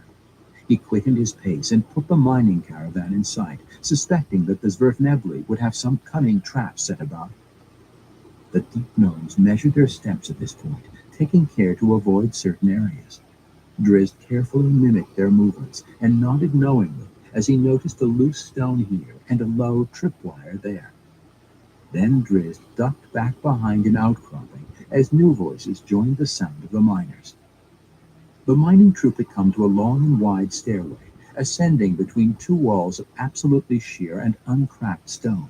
To the side of the stair was an opening barely high and wide enough for the wheelbarrows, and Drizzt watched with sincere admiration as the deep gnome miners moved the carts to this opening and fastened the lead one to a chain. A series of taps on the stone sent a signal to an unseen operator, and the chain creaked, drawing the wheelbarrow into the hole. One by one the carts disappeared, and the Zwerfnebelin band thinned as well, taking to the stairs as their load lessened. As the two remaining deep gnomes hitched the last cart to the chain and tapped out the signal, Drizzt took a gamble born of desperation. He waited for the deep gnomes to turn their backs and darted to the cart, catching it just as it disappeared into the low tunnel. Drizzt understood the depth of his foolishness when the last deep gnome, still apparently unaware of his presence, replaced a stone at the bottom of the passage, blocking any possible retreat. The chain pulled on, and the cart rolled up at an angle as steep as the paralleling staircase. Drizzt could see nothing ahead, for the wheelbarrow, designed for a perfect fit, took up the entire height and width of the tunnel. Drizzt noticed then that the cart had little wheels along its sides as well, aiding in its passage. It felt so good to be in the presence of such intelligence again, but Drizzt could not ignore the danger surrounding him. The Zwerfnebli would not take well to an intruding drow elf. It was likely they would strike out with weapons, not questions. After several minutes, the passage leveled off and widened. A single Zwerfnebelin was there, effortlessly turning the crank that hauled up the wheelbarrows. Intent on his business, the deep gnome did not notice Drizzt's dark form dart from behind the last cart and silently slip through the room's side door. Drizzt heard voices as soon as he opened the door. He continued ahead, though, having nowhere else to go, and dropped to his belly on a narrow ledge. The deep gnomes, guards and miners were below him, talking on a landing at the top of the wide stairway. At least a score stood there now, the miners recounting the tales of their rich find. At the back of the landing, through two immense and partly ajar metal-bound stone doors, Drizzt caught a glimpse of the Zwerfnebelin city. The drow could see but a fraction of the place, and that not very well from his position on the ledge, but he guessed that the cavern beyond those massive doors was not nearly as large as the chamber housing Menzoberranzan. Drizzt wanted to go in there. He wanted to jump up and rush through those doors, give himself over to the deep gnomes for whatever judgment they deemed fair. Perhaps they would accept him. Perhaps they would see Drizzt Do'Urden for who he truly was. The Zwerfnebli on the landing, laughing and chatting, made their way into the city. Drizzt had to go now, had to spring up and follow them beyond the massive doors. But the hunter, The being who had survived a decade in the savage wilds of the Underdark could not move from the ledge. The hunter, the being who had defeated a basilisk and countless other of this dangerous world's monsters, could not give himself over in the hopes of civilized mercy. The hunter did not understand such concepts. The massive stone doors closed, and the moment of flickering light in Drizd's darkening heart died with a resounding crash. After a long and tormented moment, Drizzt Do'Urden rolled off the ledge and dropped to the landing at the top of the stairs. His vision blurred suddenly as he made his way down, the path away from the teeming life beyond the doors. And it was only the primal instincts of the hunter that sensed the presence of still more Svirfneblin guards. The hunter leaped wildly over the startled deep gnomes and rushed out again into the freedom offered by the wild Underdark's open passageways. When he had put the Svirfneblin city far behind, Drizzt reached into his pocket and took out the statuette, the summons to his only companion. A moment later, though, Drizzt dropped the figurine back, refusing to call the cat, punishing himself for his weakness on the ledge. If he had been stronger on the ledge beside the immense doors, he could have put an end to his torment, one way or another. The instincts of hunter battled Drizzt for control as he made his way along the passages that would take him back to the moss-filled cavern. As the Underdark and the press of undeniable danger continued to close in around him, those primal, alert instincts took command, denying any further distracting thoughts of the Svirfneblin and their city. Those primal instincts were the salvation and the damnation of Drizzt Do'Urden. 3. Snakes and Swords. How many 10 days has it been? Demon signaled to Briza in the silent hand code of the Drow. How many 10 days have we hunted through these tunnels for our renegade brother? Demon's expression revealed his sarcasm as he motioned the thoughts. Briza scowled at him and did not reply. She cared for this tedious duty even less than he. She was a high priestess of Lolth and had been the eldest daughter, accorded a high place of honor within the family structure. Never before would Briza have been sent off on such a hunt, but now, for some unexplained reason, Sinafe Hunnet had joined the family, relegating Briza to a lesser position. 5? Demon continued, his anger growing with each darting movement of his slender fingers. 6? How long has it been, sister? He pressed. How long has Shinena been sitting at Matron Malice's side? Briza's snake-headed whip came off her belt, and she spun angrily on her brother. Demon, realizing that he had gone too far with his sarcastic prodding, defensively drew his sword and tried to duck away. Briza's strike came faster, easily defeating Dinan's pitiful attempt at a parry, and 3 of the 6 heads connected squarely on the elder boy Do'Urden's chest and shoulder. Cold pain spread through Dinan's body, leaving only a helpless numbness in its wake. His sword arm dropped, and he started to topple forward. Briza's powerful hand shot out and caught him by the throat as he swooned, easily lifting him onto his toes. Then, looking around at the other 5 members of the hunting party to ensure that none were moving in Dinan's favor, Briza slammed her stunned brother roughly into the stone wall. The high priestess leaned heavily on Dinan, one hand tight against his throat. A wise male would measure his gestures more carefully, Briza snarled aloud, though she and the others had been explicitly instructed by Matron Malice not to communicate in any method other than the silent code once they were beyond Menzoberranzon's borders. It took Dinan a long while to fully appreciate his predicament.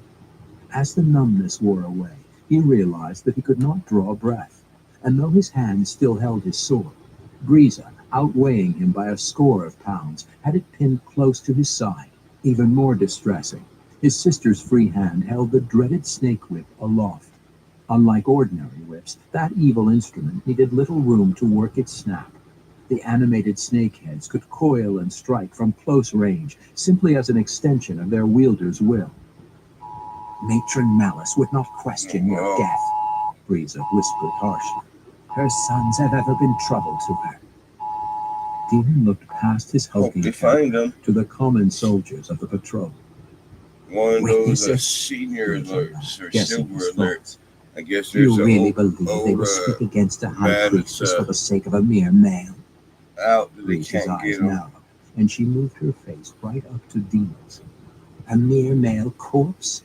She cackled once again and released Keenan suddenly, and he dropped to his knees, struggling to regain a normal rhythm to his breathing. Come, Breeza signaled in the silent code to the rest of the patrol. I sense that my youngest brother is not in this area.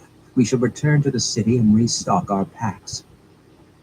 Demon watched his sister's back as she made the preparations for their departure. He wanted nothing more than to put his sword between her shoulder blades. Demon was smarter than to try such a move, though. Breeza had been a high priestess of the Spider Queen for more than 3 centuries, and was now in the favor of Loth, even if Matron Malice and the rest of House Do'Urden was not. Even if her evil goddess had not been looking over her, Breeza was a formidable foe, skilled in spells, and with that cruel whip always ready at her side. My sister, Demon called after her as she started away. Breeza spun on him, surprised that he would dare to speak aloud to her. Accept my apologies, Demon said. He motioned for the other soldiers to keep moving, then returned to using the hand code, so that the commoners would not know his further conversation with Breeza. I am not pleased by the addition of Sinafe Hunnet to the family, Demon explained. Breeze's lips curled up in one of her typically ambiguous smiles. Demon couldn't be sure if she was agreeing with him or mocking him. You think yourself wise enough to question the decisions of Matron Malice? Her fingers asked. No, Demon signaled back emphatically. Matron Malice does as she must, and always for the welfare of House Do'Urden. But I do not trust the displaced Hunnet. Sinafe watched her house smashed into bits of heated rock by the judgment of the ruling council. All of her treasured children were slain, and most of her commoners as well. Can she truly be loyal to House Do'Urden after such a loss? Foolish man, Breeza signaled in reply. Priestesses understand that loyalty is owed only to Loth. Sinafe's house is no more, thus Sinafe is no more. She is Shinena Do'Urden now, and by the order of the Spider Queen, she will fully accept all of the responsibilities that accompany the name. I do not trust her, Demon reiterated. Nor am I pleased to see my sisters, the true Do'Urdens, move down the hierarchy to make room for her. Shinena should have been placed beneath Maya, or housed among the commoners. Breeza snarled at him, though she wholeheartedly agreed. Shinena's rank in the family is of no concern to you. House Do'Urden is stronger for the addition of another high priestess. That is all a male need care about. Demon nodded his acceptance of her logic, and wisely sheathed his sword before beginning to rise from his knees. Breeza likewise replaced the snake whip on her belt, but continued to watch her volatile brother out of the corner of her eye. Demon would be more careful around Breeza now. He knew that his survival depended on his ability to walk beside his sister, for Malice would continue to send Breeza out on these hunting patrols beside him. Breeza was the strongest of the Do'Urden daughters, with the best chance of finding and capturing Drizzt. And Demon, having been a patrol leader for the city for more than a decade, was the most familiar of anyone in the house with the tunnels beyond Menzoberranzan. Demon shrugged at his rotten luck and followed his sister back down the tunnels to the city. A short respite, no more than a day, and they would be back on the march again, back on the prowl for their elusive and dangerous brother, whom Demon truly had no desire to find. Guinevere's head turned abruptly, and the great panther froze perfectly still, one paw cocked and ready to move. You heard it too, Drizzt whispered, moving tightly to the panther's side. Come, my friend, let us see what new enemy has entered our domain. They sped off together, equally silent, down corridors they knew so very well. Drizzt stopped suddenly, and Guinevere did likewise at the echo of a scuffle.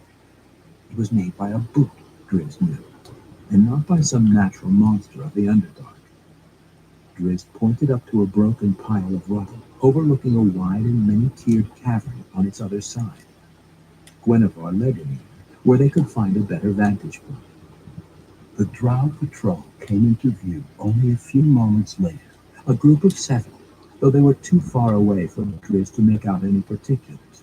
Drizzt was amazed that he had heard them so easily, for he remembered those days when he had taken the point position on such patrols.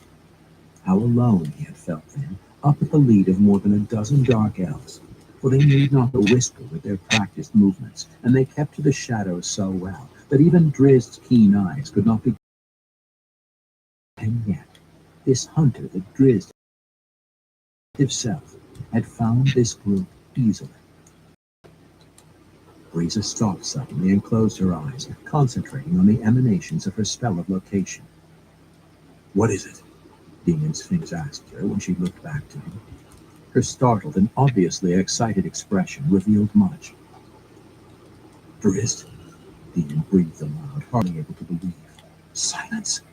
Riza's hands cried out at him.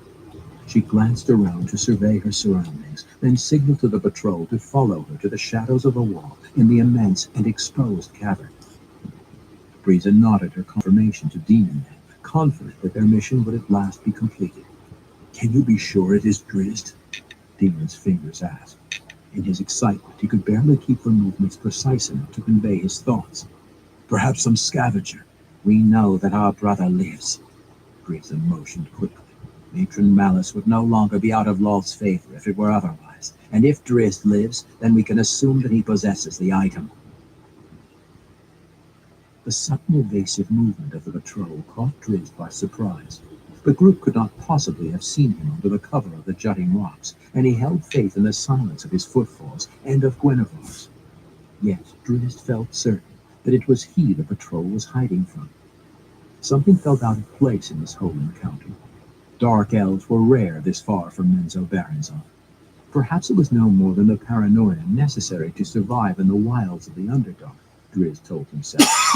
Still, he suspected that more than chance had brought this group to his domain. "Go, Guinevere," he whispered to the cat. "View our guests and return to me." The panther sped away through the shadows, circumventing the large cavern. Drizzt sank low into the rubble, listened and waited. Guinevere returned to him only a minute later, though it seemed an eternity to Drizzt. "Did you know them?" Drizzt asked. The cat scratched a paw across the stone. "Of our old patrol?" Drizzt wondered aloud. "The fighters you and I walked beside?" Guinevere seemed uncertain and made no definite movements. "A Hunnet, then," Drizzt said, thinking he had solved the riddle.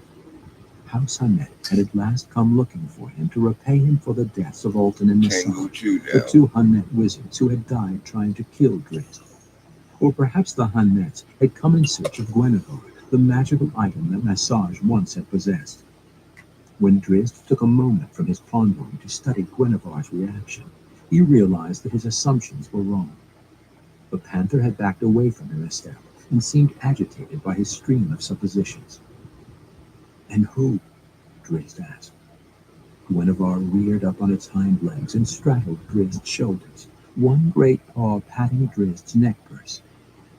Not understanding, Drizzt slipped the item off his neck and emptied its contents into a palm, revealing a few gold coins, a small gemstone, and the emblem of his house, a silvery token engraved with the initials of Daermon and Ashesbermon, House Do'Urden. Drizzt realized at once what Guinevere was hinting at. "My family," he whispered harshly. Guinevere backed away from him and again scratched a paw excitedly across the stone. 1,000 memories flooded through Drizzt at that moment, but all of them, good and bad, led him inescapably to one possibility. Matron Malice had neither forgiven nor forgotten his actions on that fated day. Drizzt had abandoned her and the ways of the Spider Queen, and he knew well enough the ways of Lolth to realize that his actions had not left his mother in good standing. Drizzt looked back into the gloom of the wide cavern. "Come," he panted to Guinevere, and he ran off down the tunnels. His decision to leave Menzoberranzan had been painful and uncertain, and now Drizzt had no desire to encounter his kin and rekindle all of the doubts and fears. He and Guinevere ran on for more than an hour, turning down secret passageways and crossing into the most confusing sections of the area's tunnels. Drizzt knew the region intimately and felt certain that he could leave the patrol group far behind with little effort. But when at last he paused to catch his breath, Drizzt sensed, and he only had to look at Guinevere to confirm his suspicions, that the patrol was still on his trail, perhaps even closer than before. Drizzt knew then that he was being magically tracked. There could be no other explanation. But how? He asked the panther. I am hardly the drow they knew as a brother, in appearance or in thought. What could they be sensing that would be familiar enough for their magical spells to hold on to? Drizzt surveyed himself quickly, his eyes first falling upon his crafted weapons. The scimitars were indeed wondrous, but so were the majority of the drow weapons in Menzoberranzan. And these particular blades had not even been crafted in House Do'Urden, and were not of any design favored by Drizzt's family. His cloak, then, he wondered? The Powafui was a signpost of a house, bearing the stitch patterns and designs of a single family. But Drizzt's Powafui had been tattered and torn beyond recognition, and he could hardly believe that a location spell would recognize it as belonging to House Do'Urden. Belonging to House Do'Urden, Drizzt whispered aloud. He looked at Guinevere and nodded suddenly. He had his answer. He again removed his neck pouch and took out the token, the emblem of Beormon and Ashesbergon. Created by magic, it possessed its own magic, a Dweomer distinct to that one house. Only a noble of House Do'Urden would carry one. Drizzt thought for a moment, then replaced the token and slipped the neck purse over Guinevere's head. Time for the hunted to become the hunter, he purred to the great cat. He knows he is being followed. Dinan's hands flashed to Briza. Briza didn't justify the statement with a reply. Of course Drizzt knew of the pursuit. It was obvious that he was trying to evade them. Briza remained unconcerned. Drizzt's house emblem burned as a distinct directional beacon in her magically enhanced thoughts. Briza stopped, though, when the party came to a fork in the passage. The signal came from beyond the fork, but not in any definitive way to either side. Left, Briza signaled to 3 of the commoner soldiers, then right to the remaining 2. She held her brother back, signaling that she and Dinan would hold their position at the fork to serve as a reserve for both groups. High above the scattering patrol, hovering in the shadows of the stalactite-covered ceiling, Drizzt smiled at his cunning. The patrol might have kept pace with him, but it would have no chance at all of catching Guinevere. The plan had been executed and completed to perfection, for Drizzt had only meant to lead the patrol on until it was far from his domain and weary of the hopeless search. But as Drizzt floated there, looking down upon his brother and eldest sister, he found himself longing for something more. A few moments passed, and Drizzt was certain that the dispatched soldiers were a good distance away. He drew out his scimitars, thinking then that a meeting with his siblings might not be so bad after all. He moves farther away, Briza spoke to Dinan, not fearing the sound of her own voice, since she felt certain of her renegade brother's distant position. At great speed. Drizzt was always adept in the Underdark, Dinan replied, nodding. He will prove a difficult catch. Briza snickered. He will tire long before my spells expire. We will find him breathless in a dark hole. But Briza's cockiness turned to blank amazement a second later, when a dark form dropped right between her and Dinan. Dinan, too, hardly even recognized the shock of it all. He saw Drizzt for just a split second, then his eyes crisscrossed, following the descending arc of a scimitar's rushing hilt. Dinan went down heavily, with the smooth stone of the floor pressing against his cheek, a sensation to which Dinan was oblivious. Even as one hand did its work on Dinan, Drizzt's other hand shot a scimitar tip close to Briza's throat, meaning to force her surrender. Briza was not as surprised as Dinan, though, and she always kept a hand close to her width. She danced back from Drizzt's attack, and 6 snakeheads shot up into the air, coiled and searching for an opening. Drizzt turned full to face her, weaving his scimitars into defensive patterns to keep the stinging vipers at bay. He remembered the bite of those dreaded whips. Like every drow male, he had been taught it many times during his childhood. "Brother Drizzt," Briza said loudly, hoping the patrol would hear her and understand the call back to her side. Lower your weapons. It does not have to be like this. The sound of familiar words, of drow words, overwhelmed Drizzt. How good it was to hear them again, to remember that he was more than a single-minded hunter, that his life was more than mere survival. Lower your weapons, Briza said again, more pointedly. Why are you here? Drizzt stammered at her. For you, of course, my brother, Briza replied, too kindly. The war with House Hannet is at long last ended. It is time for you to come home. A part of Drizzt wanted to believe her, wanted to forget those facts of drow life that had forced him out of the city of his birth. A part of Drizzt wanted to drop the scimitars to the stone and return to the shelter and the companionship of his former life. Briza's smile was so inviting. Briza recognized his weakening resolve. Come home, dear Drizzt, she purred, her words holding the bindings of a minor magical spell. You are needed. You are the weapon master of House Do'Urden now. The sudden change in Drizzt's expression told Briza that she had erred. Zaknafein, Drizzt's mentor and dearest friend, had been the weapon master of House Do'Urden, and Zaknafein had been sacrificed to the Spider Queen. Drizzt would never forget that fact.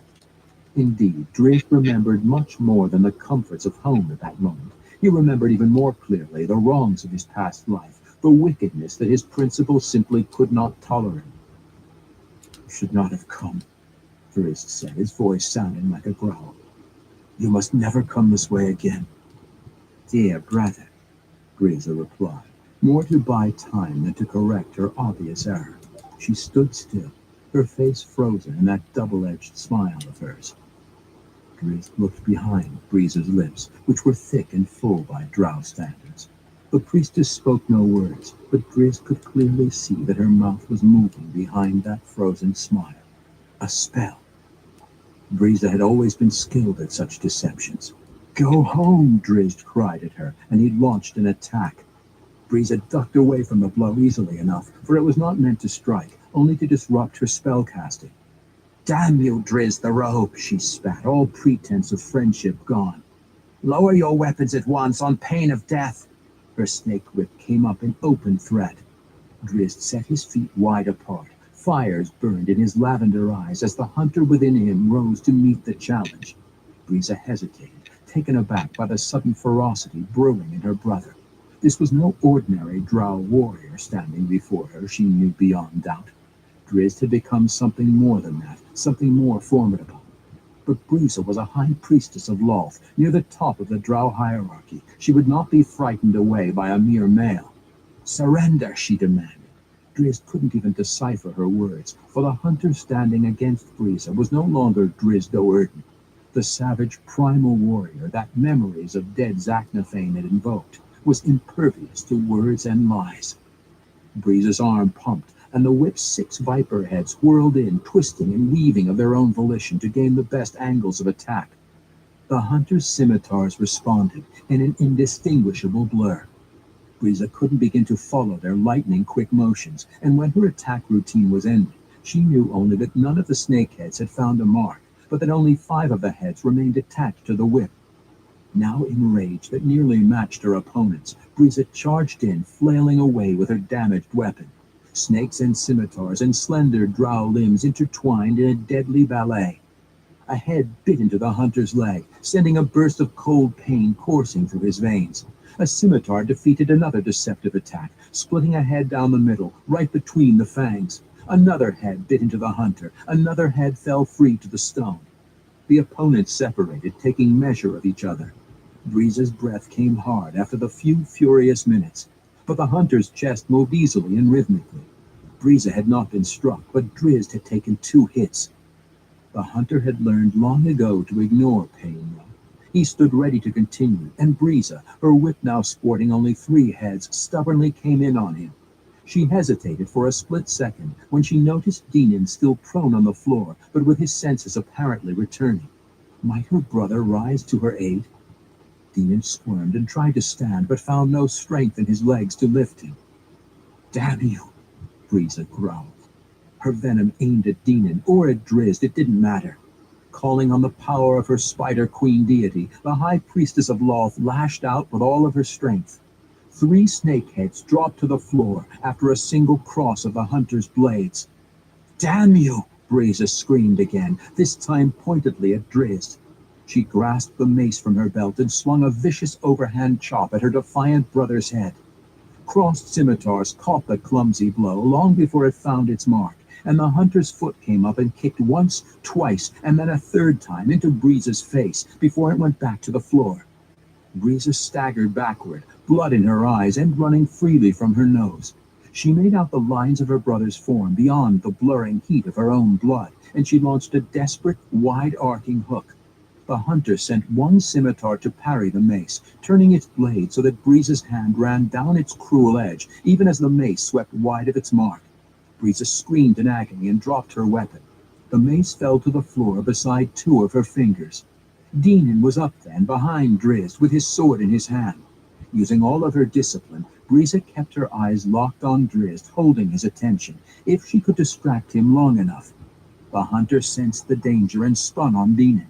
All that Dinan saw in his brother's lavender eyes was his own death. He threw his sword to the ground and crossed his arms over his chest in surrender. The hunter issued a growling command, hardly intelligible, but Dinan fathomed its meaning well enough, and he ran away as fast as his legs could carry him. Briza started to slip around, meaning to follow Dinan, but a scimitar blade cut her off, locking under her chin and forcing her head so far back that all she could see was the dark stone of the ceiling. Pain burned in the hunter's limbs, pain inflicted by this one and her evil whip. Now the hunter meant to end the pain, end the threat. This was his domain. Briza uttered a final prayer to Loth as she felt the razor-sharp edge begin its cut.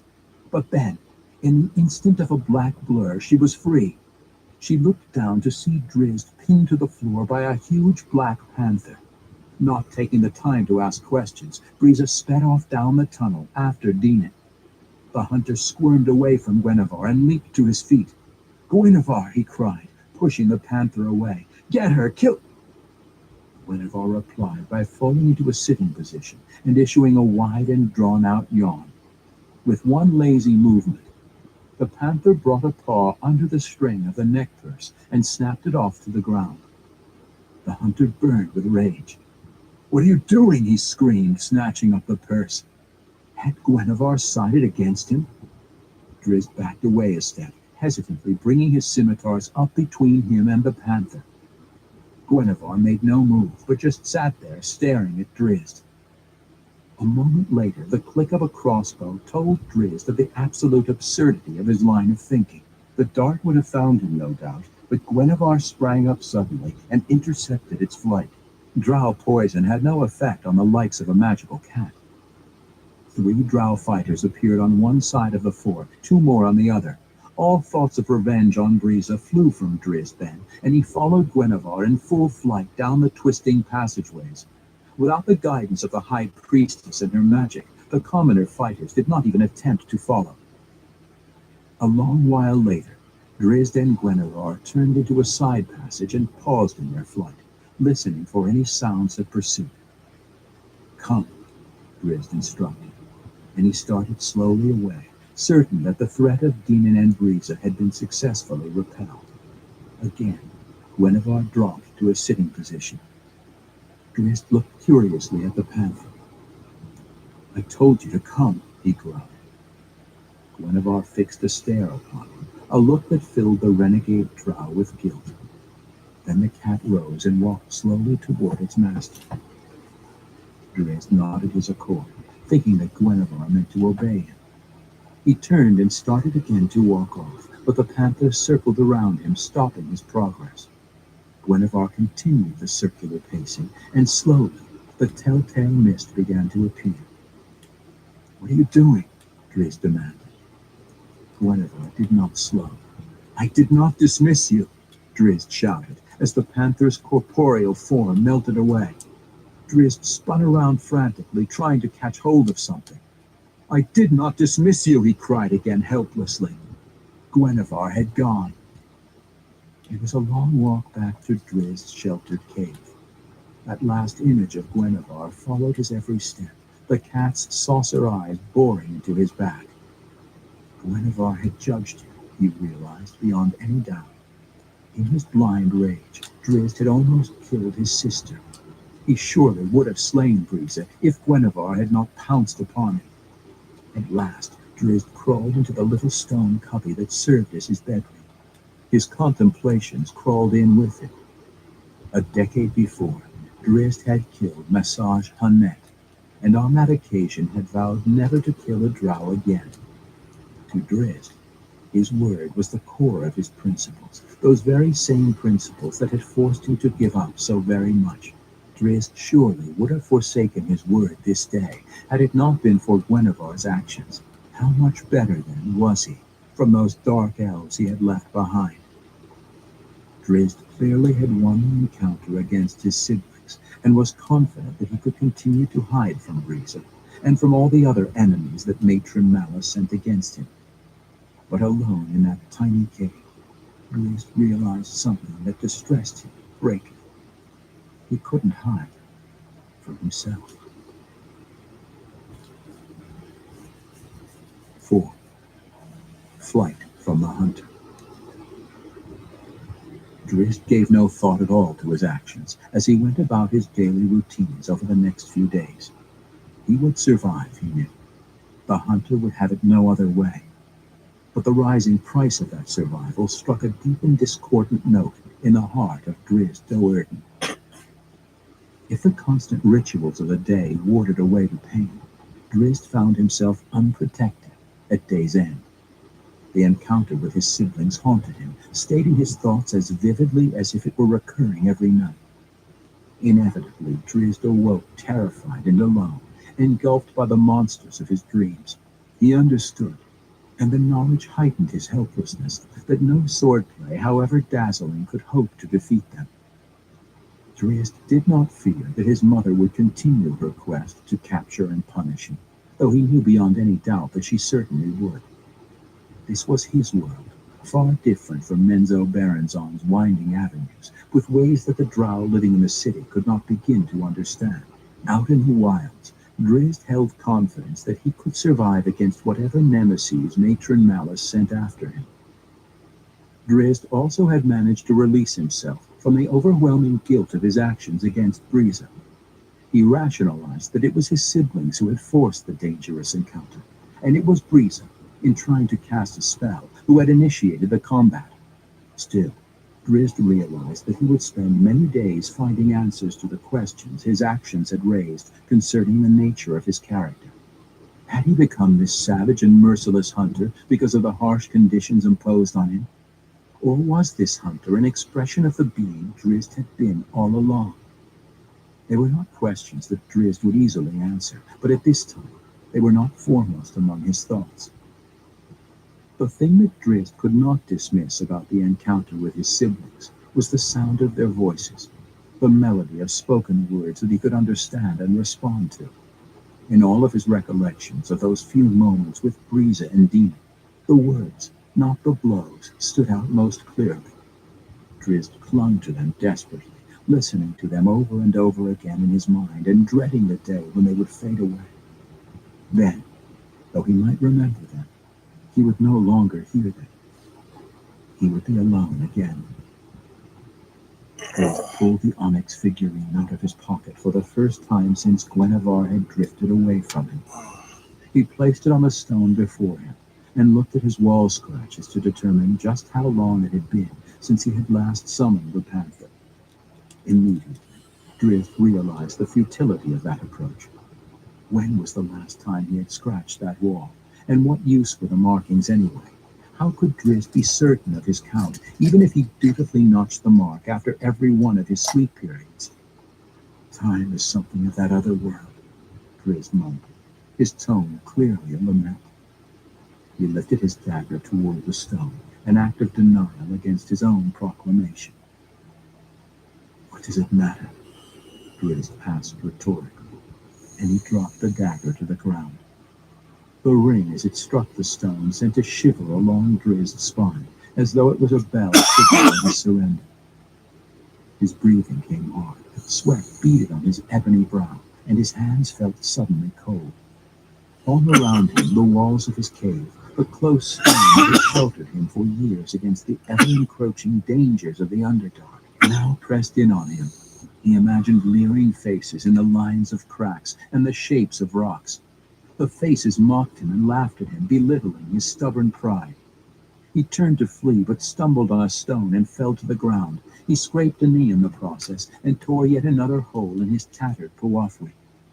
Drizzt hardly cared for his knee or his cloak when he looked back to the stumbling stone, for another fact assailed him, leaving him in utter confusion. The hunter had tripped. For the first time in more than a decade, the hunter had tripped. "Guenhwyvar!" Drizzt cried frantically. "Come to me, oh please, my Guenhwyvar!" He didn't know if the panther would respond. After their last, less than friendly party, Drizzt couldn't be certain that Guenhwyvar would ever walk by his side again.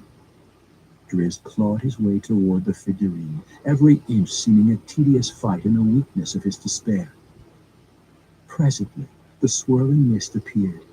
The panther would not desert its master, would not hold lasting judgment against the drow who had been its friend. Drizzt relaxed as the mist took form, using the sight of it to block the evil hallucinations in the stones. Soon Guenhwyvar was sitting beside him and casually licking at one great paw. Drizzt locked the panther's saucer eyes in a stare and saw no judgment there.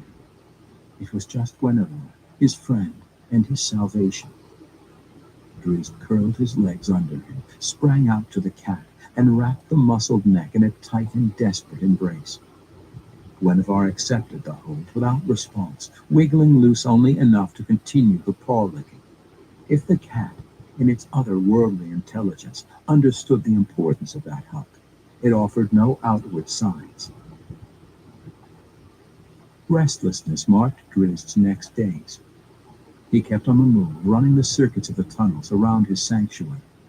Matron Malice was after him, he continually reminded himself. He could not afford any holes in his defenses. Deep inside himself, beyond the rationalizations, Drizzt knew the truth of his movements. He could offer himself the excuse of patrolling, but he had, in fact, taken flight. He ran from the voices and the walls of his small cave. He ran from Drizzt Do'Urden and back toward the hunter. Gradually, his routes took a wider course, often keeping him from his cave for many days at a stretch. Secretly, Drizzt hoped for an encounter with a powerful foe. He needed a tangible reminder of the necessity of his primal existence, a battle against some horrid monster that would place him in a mode of purely instinctive survival. What Drizzt found instead one day was the vibration of a distant tapping on the wall, the rhythmical, measured tap of a miner's pick. Drizzt leaned back against the wall and carefully considered his next move. He knew where the sound would lead him. He was in the same tunnels that he had wandered when he went in search of his lost Rothe, the same tunnels where he had encountered the Zwerfneblen mining party a few 10 days before. At that time, Drizzt could not admit it to himself, but it was no simple coincidence that he had happened into this region again. His subconscious had brought him to hear the tapping of the Zwerfneblen hammers, and more particularly, to hear the laughter and chatter of the deep gnomes' voices. Now Drizzt, leaning heavily against a wall, truly was torn. He knew that going to spy on the Zwerfneblen miners would only bring him more torment, that in hearing their voices he would become even more vulnerable to the pangs of loneliness, that deep gnomes surely would go back to their city, and Drizzt again would be left empty and alone. But Drizzt had come to hear the tapping, and now it vibrated in the stone, beckoning him with a pull too great to ignore. His better judgment fought the urges that pulled him toward that sound, but his decision had been made even as he had taken the first steps into this region. He berated himself for his foolishness, shook his head in denial. In spite of his conscious reasoning, his legs were moving, carrying him toward the rhythmic sound of the tapping pickaxes. The alert instincts of the hunter argued against remaining near the miners, even as Drizzt looked down from a high ledge upon the group of Zwerfnebli. But Drizzt did not leave. For several days, as far as he could measure, he stayed in the vicinity of the deep gnome miners, catching bits of their conversations wherever he could, watching them at work and at play. When the inevitable day came that the miners began to pack up their wagons, Drizzt understood the depth of his folly. He had been weak in coming to the Deep Gnomes. He had denied the brutal truth of his existence.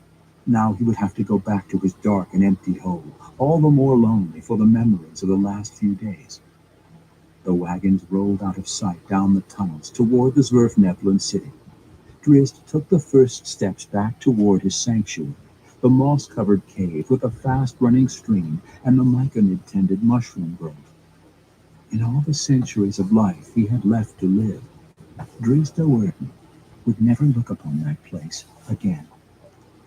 He did not later remember when his direction had turned. It had not been a conscious decision. Something pulled at him, the lingering rumble of the ore-filled wagons, perhaps. And only when Drizzt heard the slam of Blingdenstone's great outer doors did he realize what he meant to do. "Gwenevere," Drizzt whispered to the figurine, and he flinched at the disturbing volume of his own voice. The Zwerfneblen guards on the wide staircase were engaged in a conversation of their own now, and Drizzt was quite safe. The gray mist swirled around the statuette, and the panther came to its master's call. Guinevere's ears flattened, and the panther sniffed around cautiously, trying to resolve the unfamiliar setting. Drizzt took a deep breath and forced the words from his mouth. "I wanted to say goodbye to you, my friend," he whispered. Guinevere's ears came up straight, and the pupils of the cat's shining yellow eyes widened, then narrowed again, as Guinevere took a quick study of Drizzt. "In case," Drizzt continued, "I cannot live out there anymore, Guinevere. I fear I am losing everything that gives meaning to life. I fear I am losing myself." He glanced back over his shoulder at the ascending stairway to Blinkenstone. "And that is more precious to me than my life. Can you understand, Guinevere? I need more than super survival. I need a life defined by more than the savage instincts of this creature I have become." Drizzt slumped back against the passageway's stone wall. His words sounded so logical and simple, yet he knew that every step up that stair to the Deep Gnome City would be a trial of his courage and his convictions. He remembered the day he'd stood on a ledge outside Blinkenstone's great doors. As much as he wanted to, Drizzt could not bring himself to follow the Deep Gnomes in. He was fully caught in a very real paralysis that had gripped him and held him firmly when he thought of rushing through the portals into the Deep Gnome City. "You have rarely judged me, my friend," Drizzt said to the panther. "And in those times, always you have judged me fairly. Can you understand, Guinevere? In the next few moments, we may become lost from each other forever. Can you understand why I must do this?" Guinevere padded over to Drizzt's side and nuzzled its great feline head into the drow's ribs. "My friend," Drizzt whispered into the cat's ear, "go back now before I lose my courage. Go back to your home and hope that we shall meet again."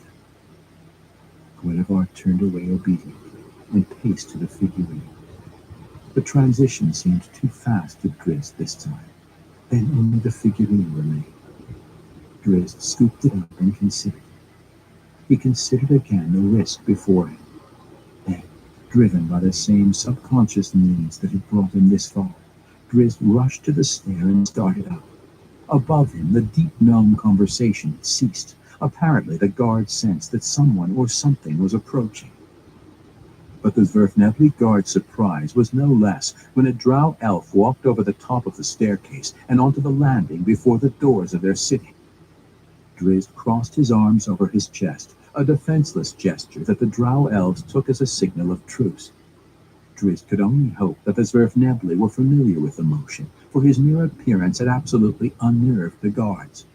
They fell over each other, scrambling around the small landing, some rushing to protect the doors to the city, others surrounding Drizzt within a ring of weapon tips, and still others rushing frantically to the stairs and down a few, trying to see if this dark elf was just the first of an entire drow war party. One Zwerfnebli, The leader of the guard contingent, and apparently looking for some explanation, barked out a series of pointed demands at Drizzt. Drizzt shrugged helplessly, and the half-dozen deep gnomes around him jumped back a cautious step at his innocuous movement. The Zwerfnebelin spoke again, more loudly, and jabbed the very sharp point of his iron spear in Drizzt's direction. Drizzt could not begin to understand or respond to the foreign tongue. Very slowly, and in obvious view, he slid one hand down over his stomach to the clasp of his belt buckle. The deep gnome leader's hands wrung tightly over the shaft of his weapon as he watched the dark elf's every movement. A flick of Drizzt's wrist released the clasp, and his scimitars clanged loudly on the stone floor. The Zwerfnebli jumped in unison, then recovered quickly and came in on him. On a single word from the leader of the group, two of the guards dropped their weapons and began a complete and not overly gentle search of the intruder. Drizzt flinched when they found the dagger he had kept in his boot. He thought himself stupid for forgetting the weapon and not revealing it openly from the beginning. A moment later, when one of the Zwerfnebli reached into the deepest pocket of Drizzt's Fwafri and pulled out the onyx figurine, Drizzt flinched even more. Instinctively, Drizzt reached for the panther, a pleading expression on his face. He received the butt end of a spear in the back for his efforts. Deep gnomes were not an evil race, but they held no love for dark elves. The Zwerfnebli had survived for centuries untold in the Underdark with few allies but many enemies, and they ever ranked the Drow elves as foremost among the latter. Since the founding of the ancient city of Glindenstone, the majority of all of the many Zwerfnebli who had been killed in the wilds had fallen at the ends of Drow weapons. Now, inexplicably, one of these same dark elves had walked right up to their city doors and willingly surrendered his weapons. The deep gnomes bound Drizzt's hands tightly behind his back, and four of the guards kept their weapon tips resting on him, ready to drive them home at Drizzt's slightest threatening movement. The remaining guards returned from their search of the stairway, reporting no other Drow elves anywhere in the vicinity. The leader remained suspicious, though, and he posted guards at various strategic positions, then motioned to the two deep gnomes waiting at the city's doors. The massive portals parted, and Drizzt was let in. He could only hope in that moment of fear and excitement that he had left the hunter out in the wilds of the Underdark. 5. Unholy Ally.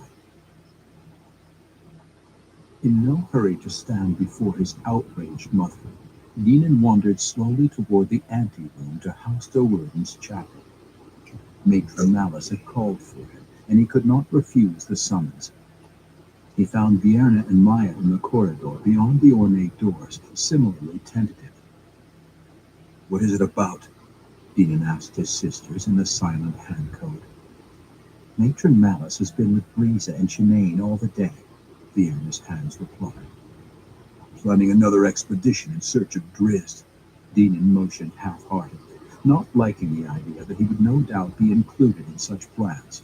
The two females did not miss their brother's disdainful scowl. "Was it really so terrible?" Maya asked. "Briza would say little about it."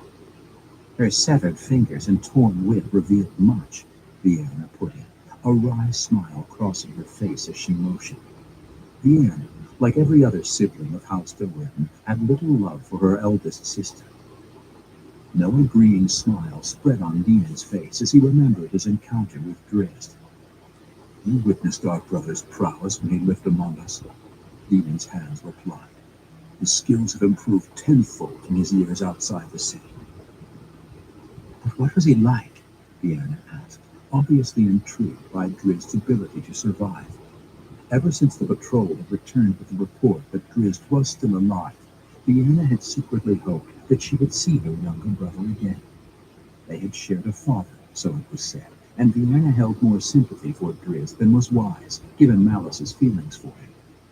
Noticing her excited expression, and remembering his own humiliation at Drizzt's hands, Dinan cast a disapproving scowl at her.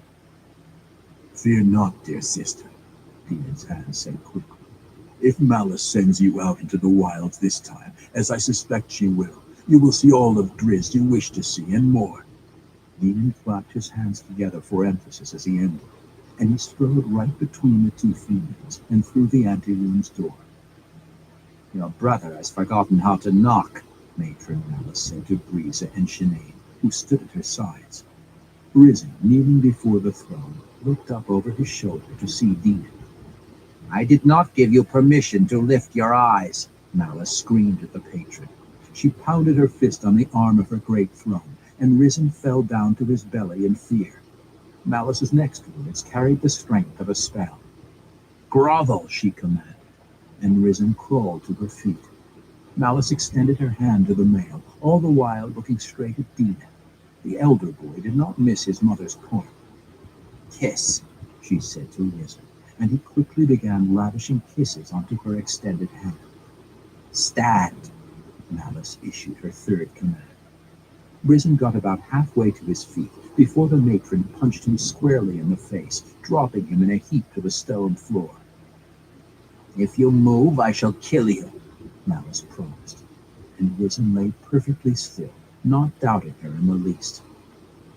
Demon knew that the continued show had been more for his benefit than for Risen's. Still, unblinking, Malice eyed him. You have failed me, she said at length. Demon accepted the berating without argument, without even daring to breathe, until Malice turned sharply on Breeza. And you, Malice shouted. 6 trained drow warriors beside you, and you, a high priestess, could not bring Drizzt back to me. Breeza clenched and unclenched the weakened fingers that Malice had magically restored to her hand. 7 against 1, Malice rapped, and you come running back here with tales of doom. I will get him, Matron Mother, Maya promised, as she took her place beside Shinena. Malice looked to Vierna, for the second daughter was more reluctant to make such grand claims. You speak boldly, Demon said to Maya. Immediately, Malice's disbelieving grimace fell upon him in a harsh reminder that it was not his place to speak, but Breeza promptly completed Demon's thought. Too boldly, she growled. Malice's gaze descended upon her on cue, but Breeza was a high priestess in the favor of the Spider Queen, and was well within her rights to speak. You know nothing of our young brother, Breeza went on, speaking as much to Malice as to Maya. He is only a male, Maya retorted. You would be cut down, Breeza yelled. Hold your foolish words and empty promises, youngest sister. Out in the tunnels beyond Menzoberranzan, Drizzt would kill you with little effort. Malice listened intently to it all. She had heard Breeza's account of the meeting with Drizzt several times, and she knew enough about her oldest daughter's courage and powers to understand that Breeza did not speak falsely. Maya backed down from the confrontation, not wanting any part of a feud with Breeza. Could you defeat him? Malice asked Breeza, now that you better understand what he has become. In response, Breeza flexed her wounded hand again. It would be several 10 days before she regained full use of the replaced fingers. Or you? Malice asked Demon, understanding Breeza's pointed gesture as a conclusive answer. Demon fidgeted about, not knowing how to respond to his volatile mother. The truth might put him at odds with Malice, but a lie surely would land him back in the tunnels against his brother. Speak truly with me, Malice ruled. Do you wish another hunt for Drizzt so that you may regain my favor? Aye, Demon stuttered. Then he lowered his eyes defensively. Malice had put a detection spell on his reply, Demon realized. She would know if he tried to lie to her. No, he said flatly. Even at the cost of your favor, Matron Mother, I do not wish to go out after Drizzt again. Maya and Vierna, even Shinena, started in surprise at the honest response, thinking nothing could be worse than a Matron Mother's wrath. Breeza, though, nodded in agreement, for she too had seen as much of Drizzt as she cared to see. Malice did not miss the significance of her daughter's motion. Your pardon, Matron Mother, Demon went on, trying desperately to heal any ill feelings he had stirred. I have seen Drizzt in combat. He took me down too easily, as I believe that no foe ever could. He defeated Breeza fairly. everyone. I'm gonna call into this live for tonight. I want to thank everyone for stopping by and everyone who keeps stopping by. I appreciate all y'all support. Until next time, everyone. Y'all stay safe.